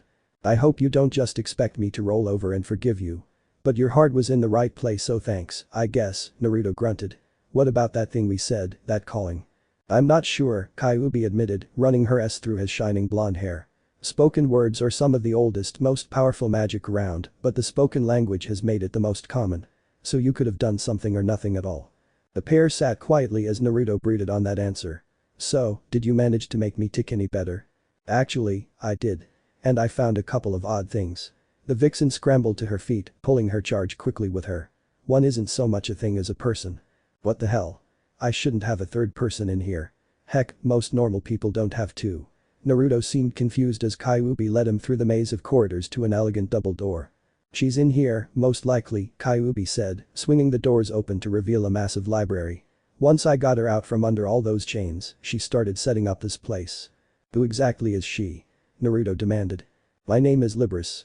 A third voice interjected. "Simply put, you could say I'm your intellect or your smart side if you had one." "Damn it, even in my head I get no respect." "That's it. I'm outta here." Naruto proceeded to look for an exit that didn't exist in his mind. "If you were smart, you would know that you can't leave yet because you're still unconscious," the unseen being taunted in a sing-song voice. "Why don't you show yourself, damn it?" "You used that particular bit of profanity already, but since you asked so nicely." Libris's voice dripped with sarcasm as she chuckled, "I suppose I can indulge you." Naruto blinked in shock as a young, blonde girl, about 9 years old, stepped out from behind a desk. She pushed her large horn-rimmed glasses back up her nose as her azure eyes twinkled with a mix of arrogance and mischief. All in all, Naruto likened the disconcerting feeling to looking in a mirror. "Okay, you're gonna have to explain some things, then. Let's see, why am I here, why am I a girl, and why am I so small, correct?" Naruto nodded as Kyuubi lifted the chibi up and set her atop the table. She tipped her head to one side and tapped her thoughtfully. Let's see, how to explain in simple terms," the little girl mused. "I do need to make sure you understand this, after all." "Why are you such a smartass?" Naruto snapped. "Why are you such a dumbass?" His opponent returned without hesitation. "Naruto, what did I tell you about antagonizing people?" Kyuubi admonished. "She started it," he replied sullenly. "Which one of you is a recognized adult?" Kyuubi met his eyes firmly. Naruto grimaced. Part of him knew Kyuubi was trying to be mature about the whole thing, but part of him still felt like he was being double-teamed in his own head. "And you?" The fox girl reached over and whacked Libris sharply on the back of her head. "What the blazes was that for?" The pint-sized personification yelped as she simultaneously attempted to recover her balance and her glasses, looking quite awkward in the process. All of Naruto felt better at that moment. "I don't see why you favor that thick-headed clod," the smaller girl grumbled. "I'm not favoring either of you, but someone has to keep order here. As the oldest, that falls to me," Kyuubi replied tartly. "Now, contrary to what you may think, we have a limited amount of time, so read his mind and answer the questions." "Not like there's a lot to read," Libris muttered. Unfortunately for her, Kyuubi heard her clearly and slammed her hand hard onto the table, glaring at the younger girl with flames in her eyes. "Alright." Libris yelped, shuffling backwards in fear. "Alright. No more smart-ass remarks." Kyuubi growled, burning crimson eyes reminding all present that a benevolent demon is still a demon. "No more remarks." Libris promised, turning her attention to Naruto. "Close your mouth. Open your ears. Listen. Grow wise." Naruto nodded mutely at each of Libris's demands, then waited patiently as the little girl closed her eyes for a moment. "As I said, my name is Libris and I represent the intellectual part of you might say the book smarts. I'm the reason you've been making those logical progressions, sort of like putting a puzzle together. I've been the one showing you how to make the picture." "Does that mean I'm not as smart as Kurenai Sensei and Ino-chan think I am?" Naruto asked. "And that's a bit of a rusty kunai, there. You and I are one and the same, and yet at the same time we're very different. I guess the best analogy would be the Inyazukas and their dogs. As a human, you have more freedom and ability. As much as it pains me to say this, I'd be your nin dog, capable of limited feats on my own, but a great asset when we work together. Understand?" She looked up, half expecting to see the boy laughing at their roles in the master dog analogy, but Naruto just nodded and motioned for her to continue.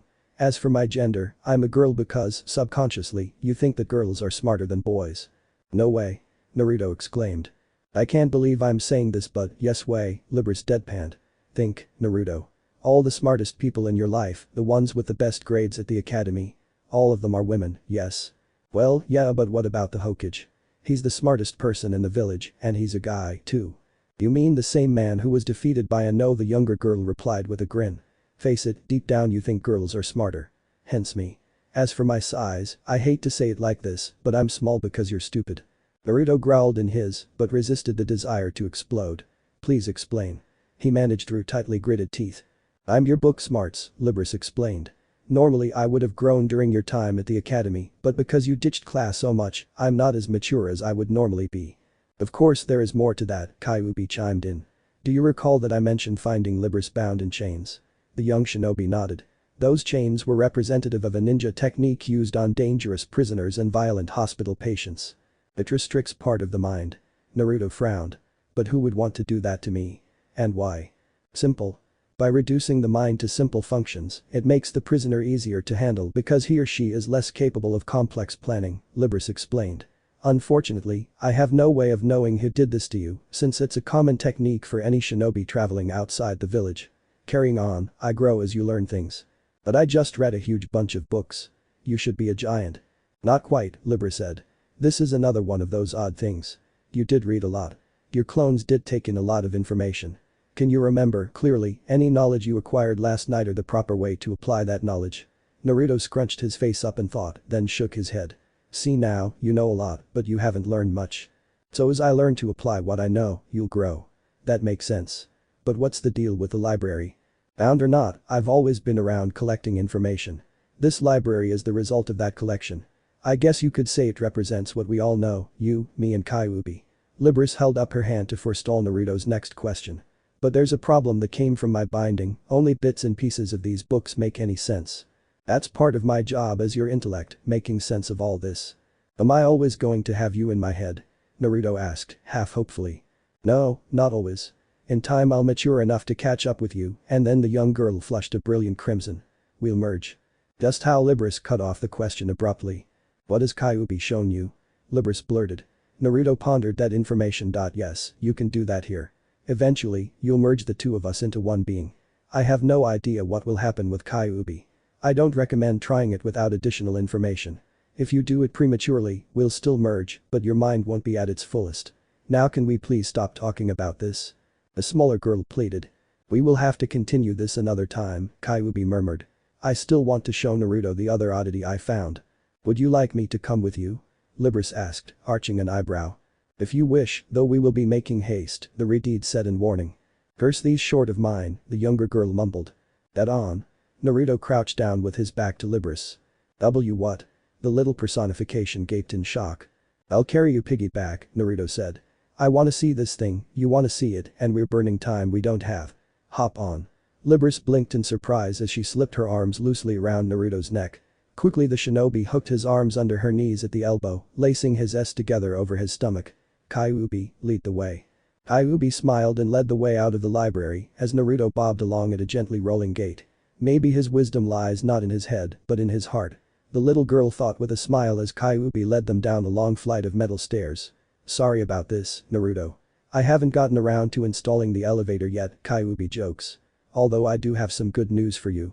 By meditating on the seal, I was able to tap into the Shinigami's power and talk to him, and I got myself reinstated as the boss summon for the Fox contract, for which you are the current holder. I also called in a favor from an old friend, and she's coming to see if either of your teammates are worthy of summoning her. But we don't know how to summon it. Naruto protested. That's a Jonin level skill. So is your Kage Bunshin, Libris replied. As far as summoning goes, theoretically it's very simple, once you've signed a contract. You present a small offering of blood, usually a bite mark is sufficient, and make the proper hand seals to channel your chakra. Unfortunately, none of us know what those seals are. Not even you, Kyuubi? Naruto asked. Iridied shook her head. I always had other ways of calling for help when I needed it. But the fox contract is special, as it allows you to summon mundane foxes, demonic foxes, and kitsune, or fox spirits. You'll have to practice with the summoning to see which results you get, a sort of trial and error.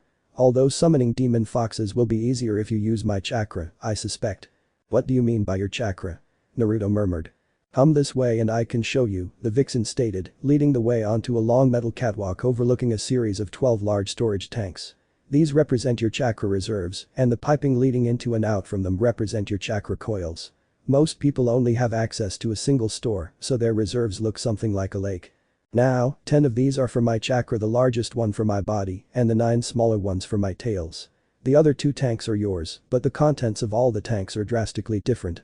Kyuubi looked around before leading the way to a secondary catwalk over one of her tail tanks.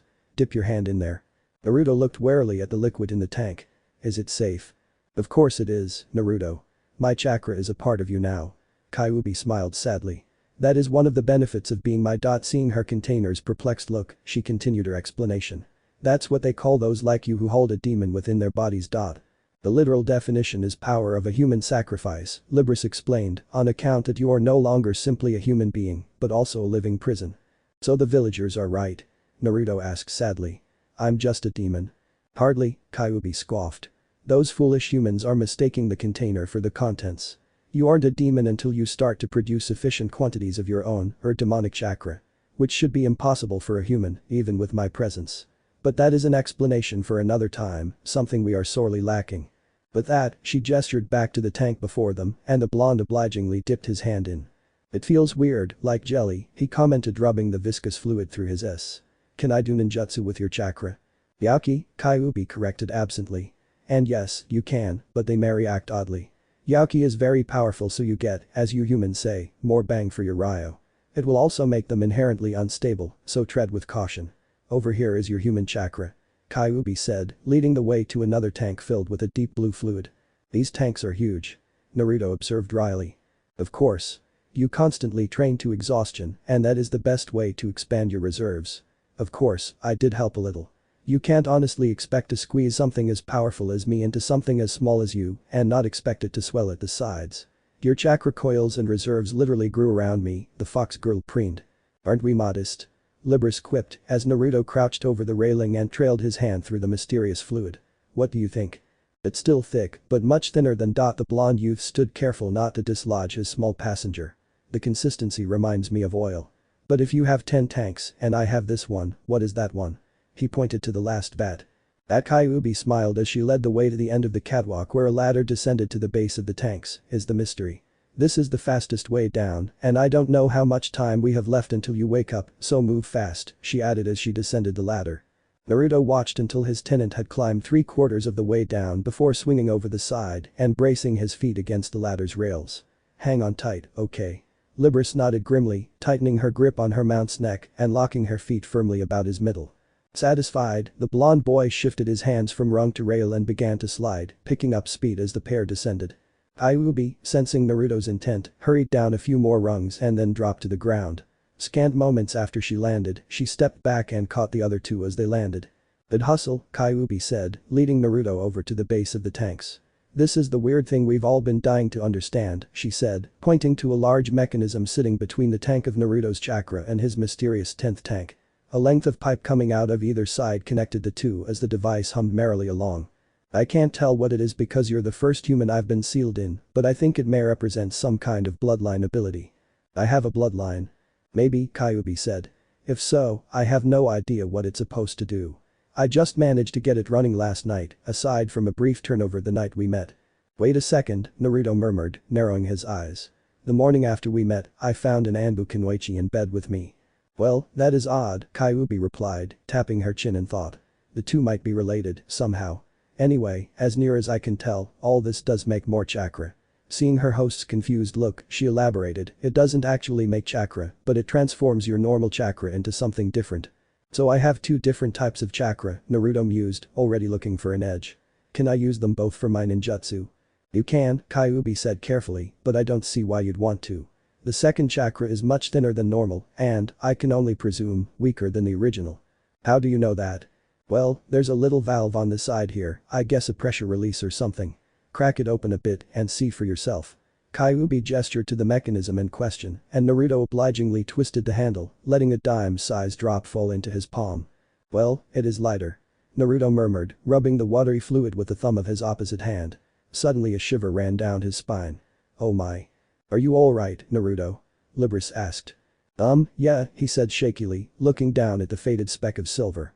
"I think so, but it's time for me to wake up." Naruto blinked as he faded out of his mindscape. "So, did you see it?" Kyuubi asked. "His mind is open to me, as it is mine as well," Libra said, a slightly perverted grin crossing her face as the fox swung her onto her shoulders and started back up the ladder. "Fascinating that it can affect him here, same as us. So overall, what do you think?" "With all the women in his life, it's going to be very interesting," Kyuubi said with a wry smile and a faraway look. "Naruto?" Ino looked on with worry as the other blonde slowly sat up. "Are you alright?" "I think so," he grunted, cautiously gathering his feet under him. "What, exactly, happened to me?" "That was an acute case of mental overload," a new voice explained. "You tried to absorb too much information from your cage buncheon and your mind shut down to deal with the flow. You've been out for about half an hour." "Thank you, miss. Dr. Yuzuki Shion." The brunette smiled as she reached up to touch the strip of metal running across the bridge of her nose. Running a spark of chakra through the metal, she transformed it into a pair of glasses. The Hokage called me here after you collapsed. Naruto arched an eyebrow, studying the woman more closely. Huh? You don't have a forehead protector, so I'm assuming you're part of the medical corps rather than a combat field medic. Do you have any siblings in the shinobi program? Xian nodded with a slight smile. My sister Yugao is a shinobi. Do you know her?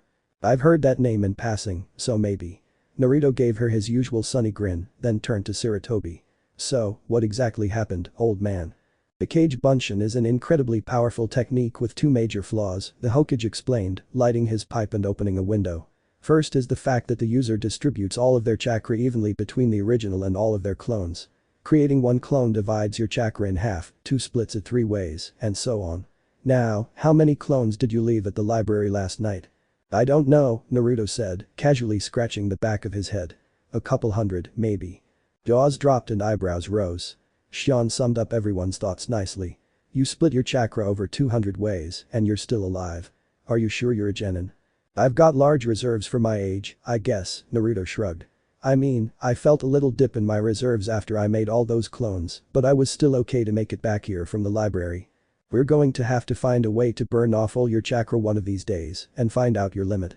Ino said, idly rubbing the thin white scar of her recently healed oath wound. Naruto-kun, you said that your Kage Bunshin retain their knowledge when they're dispelled, correct? Hinata asked. Yeah. That was the whole point of filling the library. And that is the second flaw in the Kage Bunshin, they interrupted. If you take in too much information in that manner. If you're extremely lucky, Naruto supplied, you only end up with a nasty headache. But then why didn't I have this problem when I fought Mizuki? Mizuki, the academy instructor. Ino looked surprised. What's that all about? It's alright for you to tell them later, Sarutobi interjected. A team must be able to trust each other, after all. As for your question, Naruto, I believe that because all your clones were focused on a single act, the focus mitigated the damaging mental effects. Naruto nodded, turning to Xian. So, Doc, am I cleared? Xian blinked herself out of her daze. Why yes, she stammered, catching a bit of drool before it could become too noticeable. Just try not to overexert yourself for the rest of the day, and you should be okay. And if you need anything medical, any of you, ask for me by name. That's great. Naruto exclaimed, smacking his fist into his open palm. Kurenai-sensei, just so we're clear, where are we meeting? Huh? The elder Kunoichi shook herself out of her stupor. Training ground 12 at 10 o'clock. You sure? The blonde frowned. I thought you said training ground 10 at 12 o'clock yesterday. The mistress blinked. Yes. That's what I said. 12 at 10. But you just never mind. See you at noon, training ground 10, same as our team. Yeah. That works, Kurenai mumbled, staring at Naruto in a slight daze as the Sandom gently pulled the oblivious doctor out into the hallway, using a minor wind to close the door behind him. Well that was weird, Naruto muttered turning to face his two starry-eyed teammates. Oh, for Kami's sake. He snapped, rolling his eyes as he brought a hand down hard on each of their shapely backsides. Snap out of it. What the hell was that for? Ino barked, rubbing her abused posterior. You were staring at me like I'm some kind of Bishinen model, Naruto called over his shoulder. I mean, if you're gonna gawk, wait till I'm . Hinata's hand started through hand seals for her before Ino grabbed her hands and shook her head. Hinata responded with a puppy dog pout before both headed off to change, meeting back at the door as Naruto pulled his shoes on. Are we ready to go? Sure, but where are we going? You said yourself people don't exactly like having you around. Ino asked, forcing herself to remain focused. True, but the commerce laws say they can't turn me away so long as I have sufficient money to pay for my purchases, Naruto grinned, tapping his chin. I usually get my best deals in the northern part of town, so we'll start there. If worst comes to worst I can throw up a henge. It might be better if you don't, Ino murmured thoughtfully. I mean, the clothes might all fit the same, but what looks good on your henge might not work so well with you. If you say so, I'll trust your judgment. Naruto replied, locking the door as they trooped out. Naruto winced sympathetically as a teenage girl and her mother stared at him almost longingly, then drifted face first into a street lamp and a wall, respectively. Why is everyone staring at me today? The blonde groused aloud, not expecting an answer from his equally enchanted teammates. Since leaving the apartment, the fox-faced shinobi had left a trail of stunned women and puzzled-looking men in his wake, and Ino and Hinata were flanking him at such an angle that they both had a clear view of his face at all times. Naruto, being the considerate person he was, crossed the road and helped his latest unfortunate victims back to their feet. After they assured him that they were alright and the younger girl slipped him her phone number, Naruto turned to the brightly colored flyer hung on the pole of the slightly dented street lamp. Well. It seems there's a new shinobi shop opening a few blocks from here, he mused aloud, setting off at a slightly increased pace. This should do nicely, unless the other shop owners have started up the rumor mill already. In short order, the Kyuubi container found himself entering a modest establishment. A few of the customers threw glares at the boy, but Naruto just smiled back at them. I keep you safe from what you fear, just by being alive.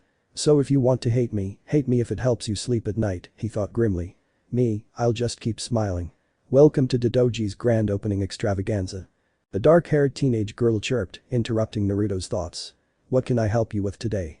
I'm looking for a new wardrobe, something ninja-ish. Naruto replied, groaning inwardly as the young girl's eyes grew unfocused. And I think I'll start with a mask. Would you be interested in a fuller half mask? An older woman spoke up from behind as she reached out and squeezed the younger girl's nose until she started to squirm away. For Kami's sake, Tomoyo, just because he's kind of cute is no reason to gawk at the boy. Now lad, fuller half. What's the difference? Naruto asked. The older lady beckoned the group over to a wall, sneaking furtive looks at the boy the whole while.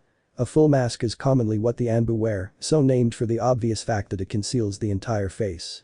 A bit clunky for a first-timer though, and likely to attract unwanted attention. A half mask comes up from your collar to about the bridge of your nose. Okay, what do you recommend? Nothing at all. Tomoyo sighed happily, earning herself another nose tweak. Why would you want to hide any of that gorgeous face? So he doesn't have ladies young and old drowning in their drool. Shame though. She ran her roughened hand over the boy's whiskered cheek. You are quite handsome. If I were 20 years younger. The half mask. Naruto yelped in a panic. Black, maybe. With some reluctance, the older woman produced the desired article and helped Naruto fit it on. I don't think that quite works. Ino murmured, slowly coming out of her stupor. I mean the mask looks good, but the color doesn't quite work. Naruto said something, but it was slightly muffled by his mask. You're going to have to speak up a bit to be understood through the mask, but it provides a tactical advantage, since your enemies won't know just what you're doing. I said, maybe in blue then, Naruto repeated. It would go with your eyes, but we have to pick the right shade for your skin tone. Ino turned and rummaged among the masks before surfacing with a handful in various shades of blue, from nearly white to a navy indistinguishable from the black mask he wore now. Gomen, Naruto. This may take more time than we have. At least the mask will be the basis for the color scheme, right? Naruto asked as the four women began narrowing down the possibilities. I didn't think you knew anything about color schemes. Ino said, throwing the lighter-hued masks back in the pile. I may not know a lot, but I do know some. Why do you think it's orange and blue and not orange and green? Ino paled. Thank you for sparing us that, Naruto. The visualization has made me physically ill. You favor orange and blue, eh? The older woman mused thoughtfully. That's not exactly stealthy. Hence my need for a new wardrobe, Dodoji-san. Dodoji-san makes me feel older than I am. Just call me Sonomi-san. And you've met my daughter Tomoyo-chan. The newly identified Sonomi waved off his protests as she pulled out a number of masks from the darker end of the spectrum. That's just what you need. She said approvingly. So, pants next. In short order, Naruto was outfitted in simple black cargo pants and a tight-fitting navy blue t-shirt with a dark orange spiral, this being the sole concession to his unique fashion tastes. The outfit was accessorized with a modest white jacket, a utility vest similar to those worn by upper level 9, and a pair of black Les gloves with the leaf symbol etched into a metal plate on the back. After collecting some basic shinobi tools, the group went to pay for their purchases. Naruto paused as something caught his eye. Sonomi-san, what are these? He asked, picking up the elongated wrist bracers. Partial body armor. The bracers attach like so. And the shin guards go like that. Sonomi and Tomoyo expertly fitted the new garments. Beneath the outer cloth of the bracers and guards is a layer of leather, with 3 layers of tight woven chain mesh beneath. If necessary they can be used to stop shuriken, kunai, and most small swords. Can you add some training weights? Naruto asked, turning his arm over thoughtfully. Sure. Lots of shinobi wear weighted clothes. If you want I could add something to your jacket as well, and they'd be ready by the end of the week. How much did you have in mind? Can I try 10 in the limbs and 20 in the jacket? The young shinobi asked. Sonomi nodded and produced 2 10-pound bars which she balanced expertly on his outstretched arms. Yes, this will do for a start. Sonomi-san. Hinata spoke up hesitantly. May I try 5, please? No need to be shy, miss, Sonomi replied cheerfully. I'm here to help you. Now let's see how these feel. What about you, Ino-chan? Her fellow blonde asked. I don't see why not. 5 as well. Although. What is it, Ino-chan? Hinata posed the question from where she stood with the smaller weights balanced on each arm, her jacket discarded over the back of a chair. It's just, I'm used to leading, kind of, and now it seems like I'm the last on the team to take action. She raised her hand, showing the jagged white scar on the back of her hand. I kinda feel like a lemming. Ouch. Naruto exclaimed in mock agony. So I'm a cliff now? Well, technically, you'd be the steep drop-off of the cliff, Naruto-kun. Hinata interjected with a giggle that threatened to dislodge her weights. You're not helping, Hina-chan, Naruto growled. Anyway Ino-chan, we all have our specialties, and that's where we lead. Hina's a scout, I'm a brute, and you're intelligent. I used to be a shinobi. Naruto Ino looked on with worry as the other blonde slowly sat up. Are you alright? I think so, he grunted, cautiously gathering his feet under him. What, exactly, happened to me? That was an acute case of mental overload, a new voice explained. You tried to absorb too much information from your cage bunshin and your mind shut down to deal with the flow. You've been out for about half an hour. Thank you, miss. Dr. Yuzuki Shion. The brunette smiled as she reached up to touch the strip of metal running across the bridge of her nose. Running a spark of chakra through the metal, she transformed it into a pair of glasses. The Hokage called me here after you collapsed. Naruto arched an eyebrow, studying the woman more closely. Yuzuki, huh? You don't have a forehead protector, so I'm assuming you're part of the medical corps rather than a combat field medic. Do you have any siblings in the shinobi program? Shion nodded with a slight smile. My sister Yugao is a shinobi. Do you know her? I've heard that name in passing, so maybe. Naruto gave her his usual sunny grin, then turned to Sarutobi. So, what exactly happened, old man? The cage bunshin is an incredibly powerful technique with two major flaws, the Hokage explained, lighting his pipe and opening a window. First is the fact that the user distributes all of their chakra evenly between the original and all of their clones. Creating one clone divides your chakra in half, two splits it three ways, and so on. Now, how many clones did you leave at the library last night? I don't know, Naruto said, casually scratching the back of his head. A couple hundred, maybe. Jaws dropped and eyebrows rose. Shion summed up everyone's thoughts nicely. You split your chakra over 200 ways, and you're still alive. Are you sure you're a genin? I've got large reserves for my age, I guess. Naruto shrugged. I mean, I felt a little dip in my reserves after I made all those clones, but I was still okay to make it back here from the library. We're going to have to find a way to burn off all your chakra one of these days and find out your limit. Ino said, idly rubbing the thin white scar of her recently healed oath wound. Naruto-kun, you said that your cage bunshin retain their knowledge when they're dispelled, correct? Hinata asked. Yeah. That was the whole point of filling the library. And that is the second flaw in the cage bunshin, the Hokage interrupted. If you take in too much information in that manner. If you're extremely lucky, Naruto supplied, you only end up with a nasty headache. But then why didn't I have this problem when I fought Mizuki? Mizuki, the academy instructor. Ino looked surprised. What's that all about? It's alright for you to tell them later, Sarutobi interjected. A team must be able to trust each other, after all. As for your question, Naruto, I believe that because all your clones were focused on a single act, the focus mitigated the damaging mental effects. Naruto nodded, turning to Shion. So, Doc, am I cleared? Shion blinked herself out of her daze. Why yes, she stammered, catching a bit of drool before it could become too noticeable. Just try not to overexert yourself for the rest of the day and you should be okay. And if you need anything medical, any of you, ask for me by name. That's great, Naruto exclaimed, smacking his fist into his open palm. Kurenai-sensei, just so we're clear, where are we meeting? The elder Kunoichi shook herself out of her stupor. Training ground 12 at 10 o'clock. You sure? The blonde frowned. I thought you said training ground 10 at 12 o'clock yesterday. The Genjutsu mistress blinked. Yes. That's what I said. 12 at 10. But you just never mind. See you at noon, training ground 10, same as our team. Yeah.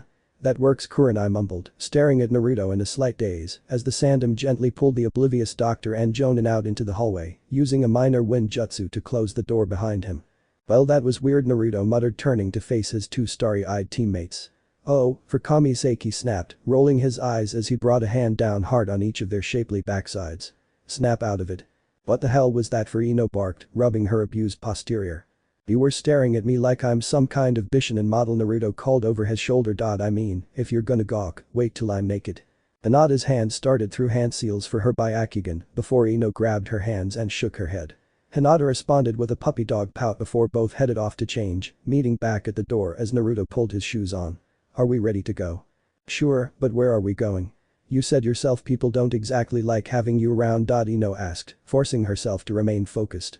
True, but the commerce laws say they can't turn me away so long as I have sufficient money to pay for my purchases. Naruto grinned, tapping his chin. I usually get my best deals in the northern part of town, so we'll start there. If worst comes to worst I can throw up a henge. It might be better if you don't, Ino murmured thoughtfully. I mean, the clothes might all fit the same, but what looks good on your henge might not work so well with you. If you say so, I'll trust your judgment. Naruto replied, locking the door as they trooped out. XXXXX. Naruto winced sympathetically as a teenage girl and her mother stared at him almost longingly, then drifted face first into a street lamp and a wall, respectively. Why is everyone staring at me today? The blonde groused aloud, not expecting an answer from his equally enchanted teammates. Since leaving the apartment, the fox-faced shinobi had left a trail of stunned women and puzzled-looking men in his wake, and Ino and Hinata were flanking him at such an angle that they both had a clear view of his face at all times. Naruto, being the considerate person he was, crossed the road and helped his latest unfortunate victims back to their feet. After they assured him that they were alright and the younger girl slipped him her phone number, Naruto turned to the brightly colored flyer hung on the pole of the slightly dented street lamp. Well. It seems there's a new shinobi shop opening a few blocks from here, he mused aloud, setting off at a slightly increased pace. This should do nicely, unless the other shop owners have started up the rumor mill already. In short order, the Kyuubi container found himself entering a modest establishment. A few of the customers threw glares at the boy, but Naruto just smiled back at them. I keep you safe from what you fear, just by being alive. So if you want to hate me if it helps you sleep at night, he thought grimly. I'll just keep smiling. Welcome to Dodoji's grand opening extravaganza. A dark-haired teenage girl chirped, interrupting Naruto's thoughts. What can I help you with today? I'm looking for a new wardrobe, something ninja-ish. Naruto replied, groaning inwardly as the young girl's eyes grew unfocused. And I think I'll start with a mask. Would you be interested in a full or half mask? An older woman spoke up from behind as she reached out and squeezed the younger girl's nose until she started to squirm away. For Kami's sake, Tomoyo, just because he's kind of cute is no reason to gawk at the boy. Now I'll add, full or half. What's the difference? Naruto asked. The older lady beckoned the group over to a wall, sneaking furtive looks at the boy the whole while. A full mask is commonly what the Anbu wear, so named for the obvious fact that it conceals the entire face. A bit clunky for a first-timer though, and likely to attract unwanted attention. A half mask comes up from your collar to about the bridge of your nose. Okay, what do you recommend? Nothing at all. Tomoyo sighed happily, earning herself another nose tweak. Why would you want to hide any of that gorgeous face? So he doesn't have ladies young and old drowning in their drool. Shame though. She ran her roughened hand over the boy's whiskered cheek. You are quite handsome. If I were 20 years younger. The half mask. Naruto yelped in a panic. Black, maybe. With some reluctance, the older woman produced the desired article and helped Naruto fit it on. I don't think that quite works. Ino murmured, slowly coming out of her stupor. I mean that mask looks good, but the color doesn't quite work. Naruto said something, but it was slightly muffled by his mask. You're going to have to speak up a bit to be understood through the mask, but it provides a tactical advantage since your enemies won't know just what you're doing. I said, maybe in blue. Then Naruto repeated. It would go with your eyes, but we have to pick the right shade for your skin tone. Ino turned and rummaged among the masks before surfacing with a handful in various shades of blue, from nearly white to a navy indistinguishable from the black mask he wore now. Gomen, Naruto. This may take more time than we have. At least the mask will be the basis for the color scheme, right? Naruto asked as the four women began narrowing down the possibilities. I didn't think you knew anything about color schemes. Ino said, throwing the lighter-hued masks back in the pile. I may not know a lot, but I do know some. Why do you think it's orange and blue and not orange and green? Ino paled. Thank you for sparing us that, Naruto. The visualization has made me physically ill. You favor orange and blue, the older woman mused thoughtfully. That's not exactly stealthy. Hence my need for a new wardrobe, Dodoji-san. Dodoji-san makes me feel older than I am. Just call me Sonomi-san. And you've met my daughter Tomoyo-chan. The newly identified Sonomi waved off his protests as she pulled out a number of masks from the darker end of the spectrum. That's just what you need. She said approvingly. So, pants next. In short order, Naruto was outfitted in simple black cargo pants and a tight-fitting navy blue t-shirt with a dark orange spiral, this being the sole concession to his unique fashion tastes. The outfit was accessorized with a modest white jacket, a utility vest similar to those worn by upper-level nins, and a pair of black fingerless gloves with a leaf symbol etched into a metal plate on the back. After collecting some basic shinobi tools, the group went to pay for their purchases. Naruto paused as something caught his eye. Sonomi-san, what are these? He asked, picking up the elongated wrist bracers. Partial body armor. The bracers attach like so. And the shin guards go like that. Sonomi and Tomoyo expertly fitted the new garments. Beneath the outer cloth of the bracers and guards is a layer of leather, with 3 layers of tight woven chain mesh beneath. If necessary they can be used to stop shuriken, kunai, and most small swords. Can you add some training weights? Naruto asked, turning his arm over thoughtfully. Sure. Lots of shinobi wear weighted clothes. If you want I could add something to your jacket as well, and they'd be ready by the end of the week. How much did you have in mind? Can I try 10 pounds in the limbs and 20 in the jacket? The young shinobi asked. Sonomi nodded and produced 2 10-pound bars which she balanced expertly on his outstretched arms. Yes, this will do for a start. Sonomi-san. Hinata spoke up hesitantly. May I try 5 pounds, please?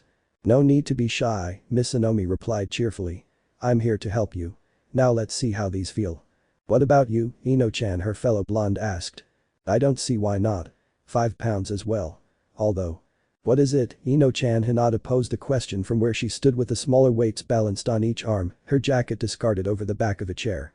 It's just, I'm used to leading, kind of, and now it seems like I'm the last on the team to take action. She raised her hand, showing the jagged white scar on the back of her hand. I kinda feel like a lemming. Ouch, Naruto exclaimed in mock agony. So I'm a cliff now? Well, technically, you'd be the steep drop off of the cliff, Naruto-kun. Hinata interjected with a giggle that threatened to dislodge her weights. You're not helping, Hina-chan. Naruto growled. Anyway, Ino-chan, we all have our specialties, and that's where we lead. Hina's a scout, I'm a brute, and you your intelligence. I used to be a shinobi myself, though I'm retired now. Sonomi slipped fluidly into the conversation. And Naruto's right. You'll all have your chance to shine, or be shined on. Now then, Miss Ino, was it? Let's see to your weights. XXXXX. It was 11 o'clock by the time Team 10 took their leave and made their way to their training ground, with a brief stop to deposit Naruto's new clothes. We have an hour to kill before Kurenai-sensei gets here. Naruto yawned. Any ideas? We could go for a jog, Ino suggested. Naruto perked up as she waved them over and drew a rough diamond shape in the dirt. Now if memory serves, we are at training ground 10, here. She pointed to the top of the dust diamond. Training ground 7, 8 and 9 should also be in this block, going counterclockwise from here. She paused to point to the left-hand corner. And most rookie teams practice on a training ground that's the same as their team number. How do you know all this? Naruto gestured to the diamond. There are maps of the various training grounds all over the village. Don't tell me you've never looked at them. Actually, I haven't. I just went to where I knew a training ground was, and if it was occupied, I wandered around until I found one that wasn't. That tears it. Ino stood up hastily. We're going to have to make sure you know where to find allies if you need them. We'll start with training ground 7. Leaving no further room for argument, the taller blonde picked a direction and started to jog with her teammates, catching up in an easy burst of speed. They made good time and soon stood at training ground 7, where they immediately noticed something wrong. Where's their sensei? Naruto murmured aloud. No, but they should, Ino replied before raising her voice to a shout. Hey forehead. Aren't you a little young to be wandering around by yourself? Shut it, Ino pig, Sakura fired back. Our sensei told us to be here at 7. Do you seriously mean your teacher is 4 hours late? Hinata stared in disbelief. She'd been raised with a mince at that time is a valuable commodity, and like any such commodity, wasting it was frowned on heavily. Yeah, but what can you do? Kiba tossed back from his spot under the tree. What about you guys? Kurenai-sensei is meeting us at our training ground at noon, Naruto replied. We're doing laps around the training grounds to kill time until we go for a mission. Hey forehead, you wanna join us? It's a good way to get in shape, Ino prompted. And get all sweaty? The green-eyed girl wrinkled her nose in disgust. No, thanks. Are you sure, Sakura-san? You never know when a little extra muscle will make all the difference, Hinata asked. The FFT. Sakura waved the trio of genin off. If I get into any trouble, Sasu-kun will save me. Ino's eyes narrowed into slits as she clenched her fists angrily. Let's go, she growled coldly, glaring at her friend.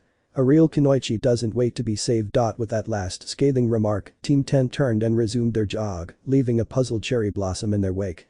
So, next up is Team 8. Naruto called to the seething kunoichi. What do we know about them? Shikamaru and Choji are a couple of unrepentant slackers, but when the shit hits the fan, they're the ones you want at your back. Ino's displeasure shone clearly in her voice, and Naruto suspected it would for some time. I don't know anything about Shino. He was always quiet in class, and now that I think on it, I can't actually remember him answering any questions. Shino's clan is a bit unusual, Hinata explained. Says the girl with the X-ray eyes to the mindwalker and the stamina freak. Naruto quips. True enough, the Hyuga heiress mused.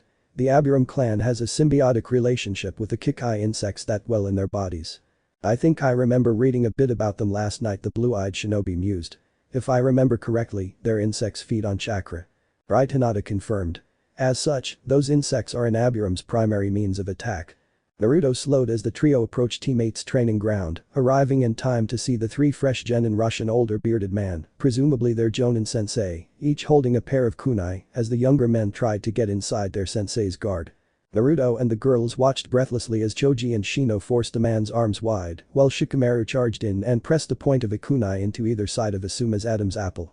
"This is so troublesome," the pineapple-haired youth complained. "Do you yield?" "I do," the Jonin said, relaxing his stance. "Congratulations, boys. You're true genin ninjas now." Ino cheered, giving a little jump that made her bounce pleasantly. Naruto smiled as Choji and Shikamaru jerked towards her voice. Shino raised an eyebrow as Asuma chuckled. "We'll have to work on situational awareness," I see, the bearded Jonin smirked. "Anything I can do for you kids?" "Not really. We're just making the rounds and getting reacquainted with our future co-workers," Ino said, making hasty introductions. "So was that your exam?" Asuma nodded. "Normally, a Jonin will give the exam the same day the team meets for the first time, but I had to think up a good test for them. Normally I fight with a pair of trench knives, so the boys had to force me to submit with just a pair of kunai." "Hey, Ino, did you read my note?" Shikamaru drawled lazily. "Oh gosh, with everything that happened I completely forgot about it," the blonde said apologetically. "It's too troublesome to worry about," the brunette replied. "I just said to be careful out there and not to give Naruto too much of a hard time.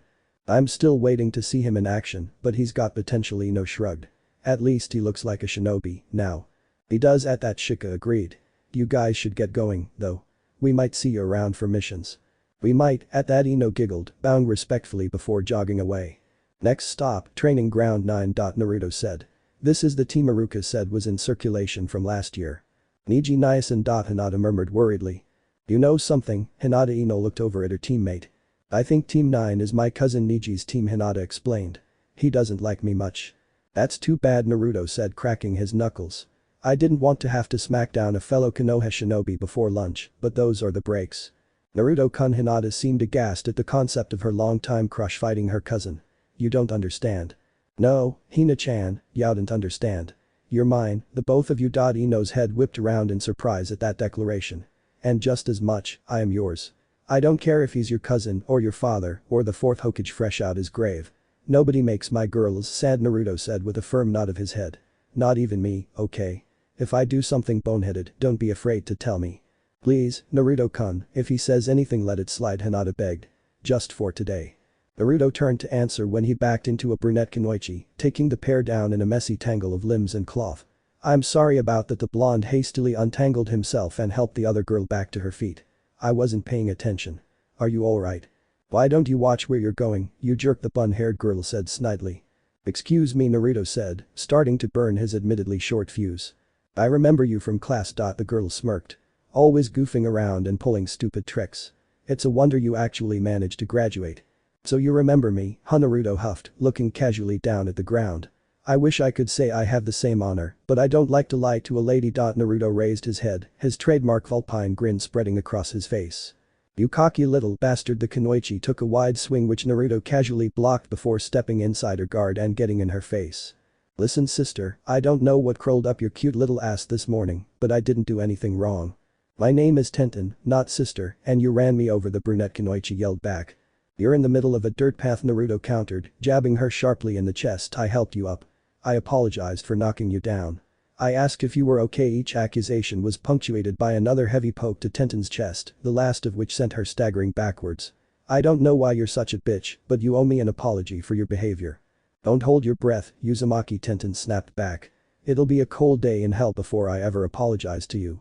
Shall we take our leave, ladies?" Naruto glared darkly at the bun-haired girl as her teammates came jogging toward the group. "I really can't see any reason to stick around here." "Wait, youthful stranger." Naruto took an instinctive step back as a green something bounded into his field of view. "What is your problem with our dear Tenten?"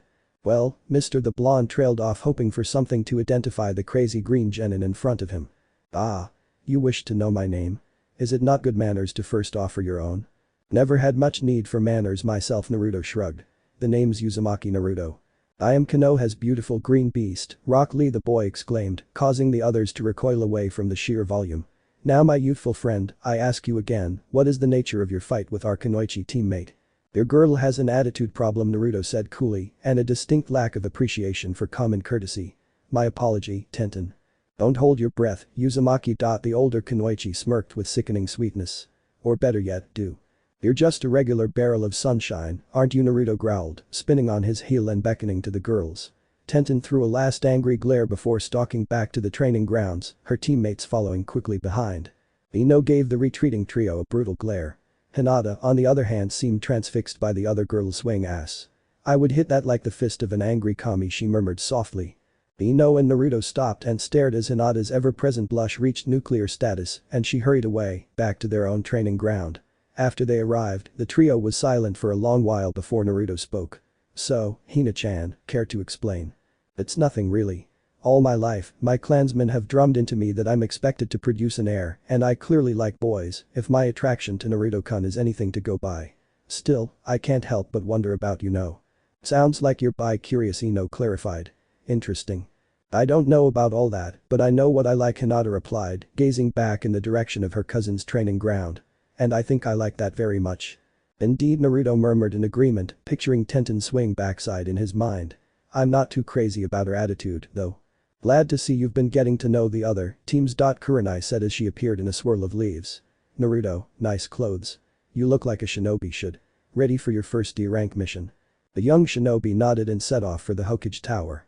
Though I'm retired now, Sonomi slipped fluidly into the conversation. And Naruto's right. You'll all have your chance to shine, or be shined on. Now then, Miss Ino, was it? Let's see to your weights. It was 11 o'clock by the time Team 10 took their leave and made their way to their training ground, with a brief stop to deposit Naruto's new clothes. We have an hour to kill before Kurenai-sensei gets here. Naruto yawned. Any ideas? We could go for a jog, Ino suggested. Naruto perked up as she waved them over and drew a rough diamond shape in the dirt. Now if memory serves, we are at training ground 10, here. She pointed to the top of the dust diamond. Training ground 7, 8 and 9 should also be in this block, going counterclockwise from here. She paused to point to the left-hand corner. And most rookie teams practice on a training ground that's the same as their team number. How do you know all this? Naruto gestured to the diamond. There are maps of the various training grounds all over the village. Don't tell me you've never looked at them. Actually, I haven't. I just went to where I knew a training ground was, and if it was occupied, I wandered around until I found one that wasn't. That tears it, Ino stood up hastily. We're going to have to make sure you know where to find allies if you need them. We'll start with training ground 7. Leaving no further room for argument, the taller blonde picked a direction and started to jog with her teammates, catching up in an easy burst of speed. They had a good time and soon stood at training ground 7 where they immediately noticed something wrong. Where's their sensei? Naruto murmured aloud. No, but they should, Ino replied before raising her voice to a shout. Hey forehead. Aren't you a little young to be wandering around by yourself? Shut it, Ino pig. Sakura fired back. Our sensei told us to be here at 7. Do you seriously mean your teacher is 4 hours late? Hinata stared in disbelief. She'd been raised with the mince at that time as a valuable commodity, and like any such commodity, wasting it was frowned on heavily. Yeah, but what can you do? Kiba tossed back from his spot under the tree. What about you guys? Kurenai-sensei is meeting us at our training ground at noon, Naruto replied. We're doing laps around the training grounds to kill time until we go for a mission. Hey forehead, you wanna join us? It's a good way to get in shape, Ino prompted.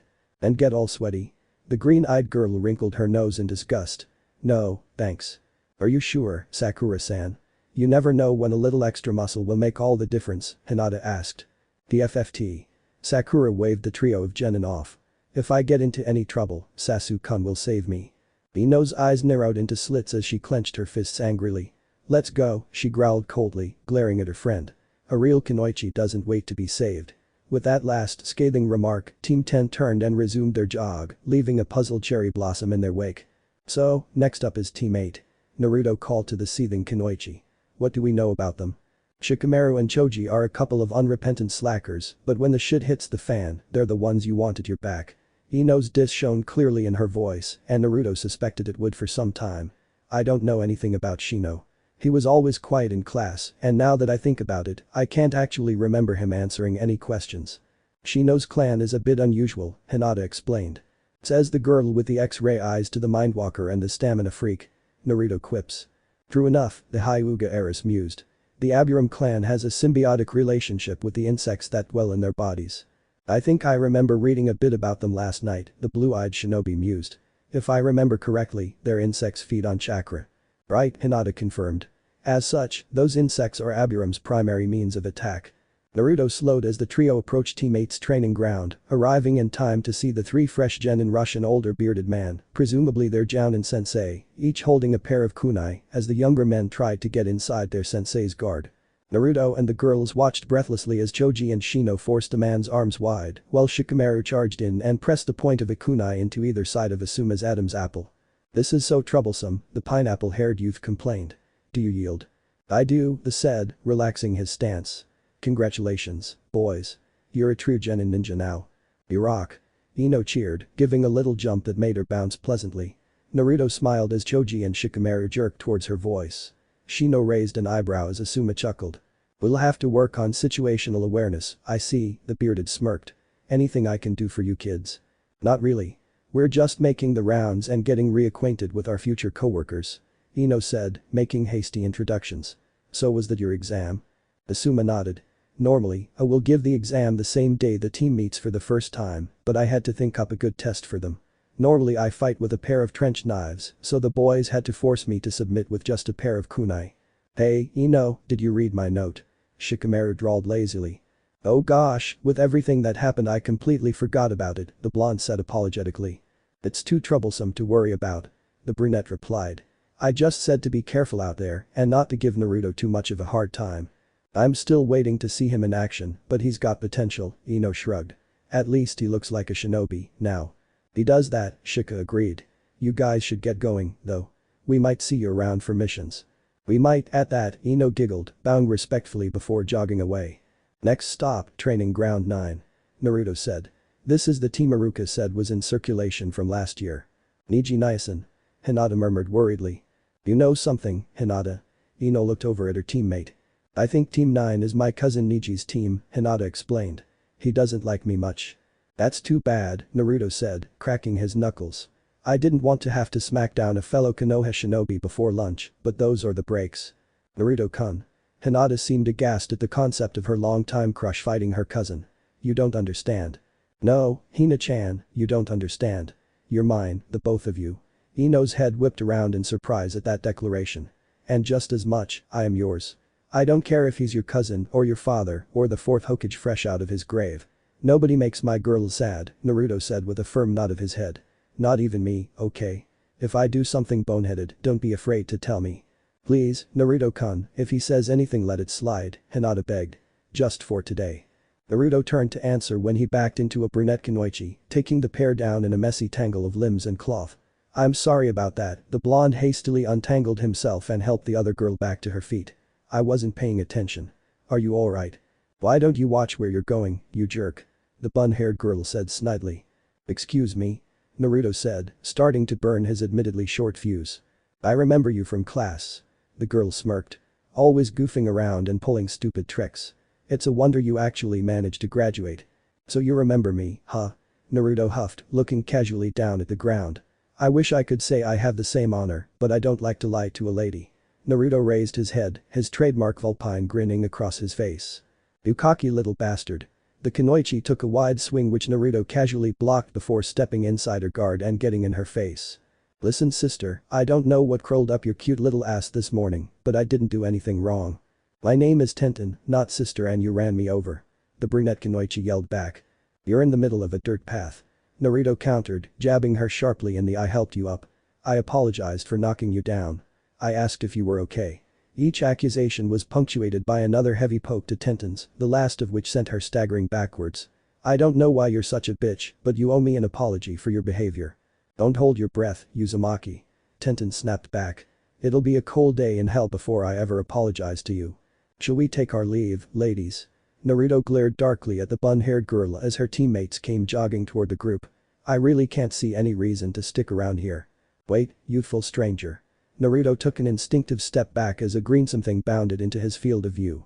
"What is your problem with our dear Tenten?" "Well, Mr. the blonde trailed off hoping for something to identify the crazy green genin in front of him. "Ah. You wish to know my name? Is it not good manners to first offer your own?" Never had much need for manners myself, Naruto shrugged. The name's Uzumaki Naruto. I am Konoha's beautiful green beast Rock Lee. The boy exclaimed, causing the others to recoil away from the sheer volume. Now my youthful friend, I ask you again, what is the nature of your fight with our Kunoichi teammate? Your girl has an attitude problem, Naruto said coolly, and a distinct lack of appreciation for common courtesy. My apology, Tenten. Don't hold your breath, Uzumaki. The older Kunoichi smirked with sickening sweetness. Or better yet, do. You're just a regular barrel of sunshine, aren't you? Naruto growled, spinning on his heel and beckoning to the girls. Tenten threw a last angry glare before stalking back to the training grounds, her teammates following quickly behind. Ino gave the retreating trio a brutal glare. Hinata, on the other hand, seemed transfixed by the other girl's swaying ass. I would hit that like the fist of an angry kami, she murmured softly. Ino and Naruto stopped and stared as Hinata's ever-present blush reached nuclear status and she hurried away, back to their own training ground. After they arrived, the trio was silent for a long while before Naruto spoke. So, Hina-chan, care to explain? It's nothing really. All my life, my clansmen have drummed into me that I'm expected to produce an heir and I clearly like boys if my attraction to Naruto-kun is anything to go by. Still, I can't help but wonder about you know. Sounds like you're bi-curious, Ino clarified. Interesting. I don't know about all that, but I know what I like, Hinata replied, gazing back in the direction of her cousin's training ground. And I think I like that very much. Indeed, Naruto murmured in agreement, picturing Tenten's swaying backside in his mind. I'm not too crazy about her attitude, though. Glad to see you've been getting to know the other teams. Kurenai said as she appeared in a swirl of leaves. Naruto, nice clothes. You look like a shinobi should. Ready for your first D-rank mission. The young shinobi nodded and set off for the Hokage Tower. Thanks for watching this video. If you really enjoy this video, like, subscribe and comment down below and turn on that bell notification. Don't forget to support and follow the Archangel and Bloodraven for writing that awesome fanfic and also make sure to comment on this story link in the description. See you in the next video. Goodbye.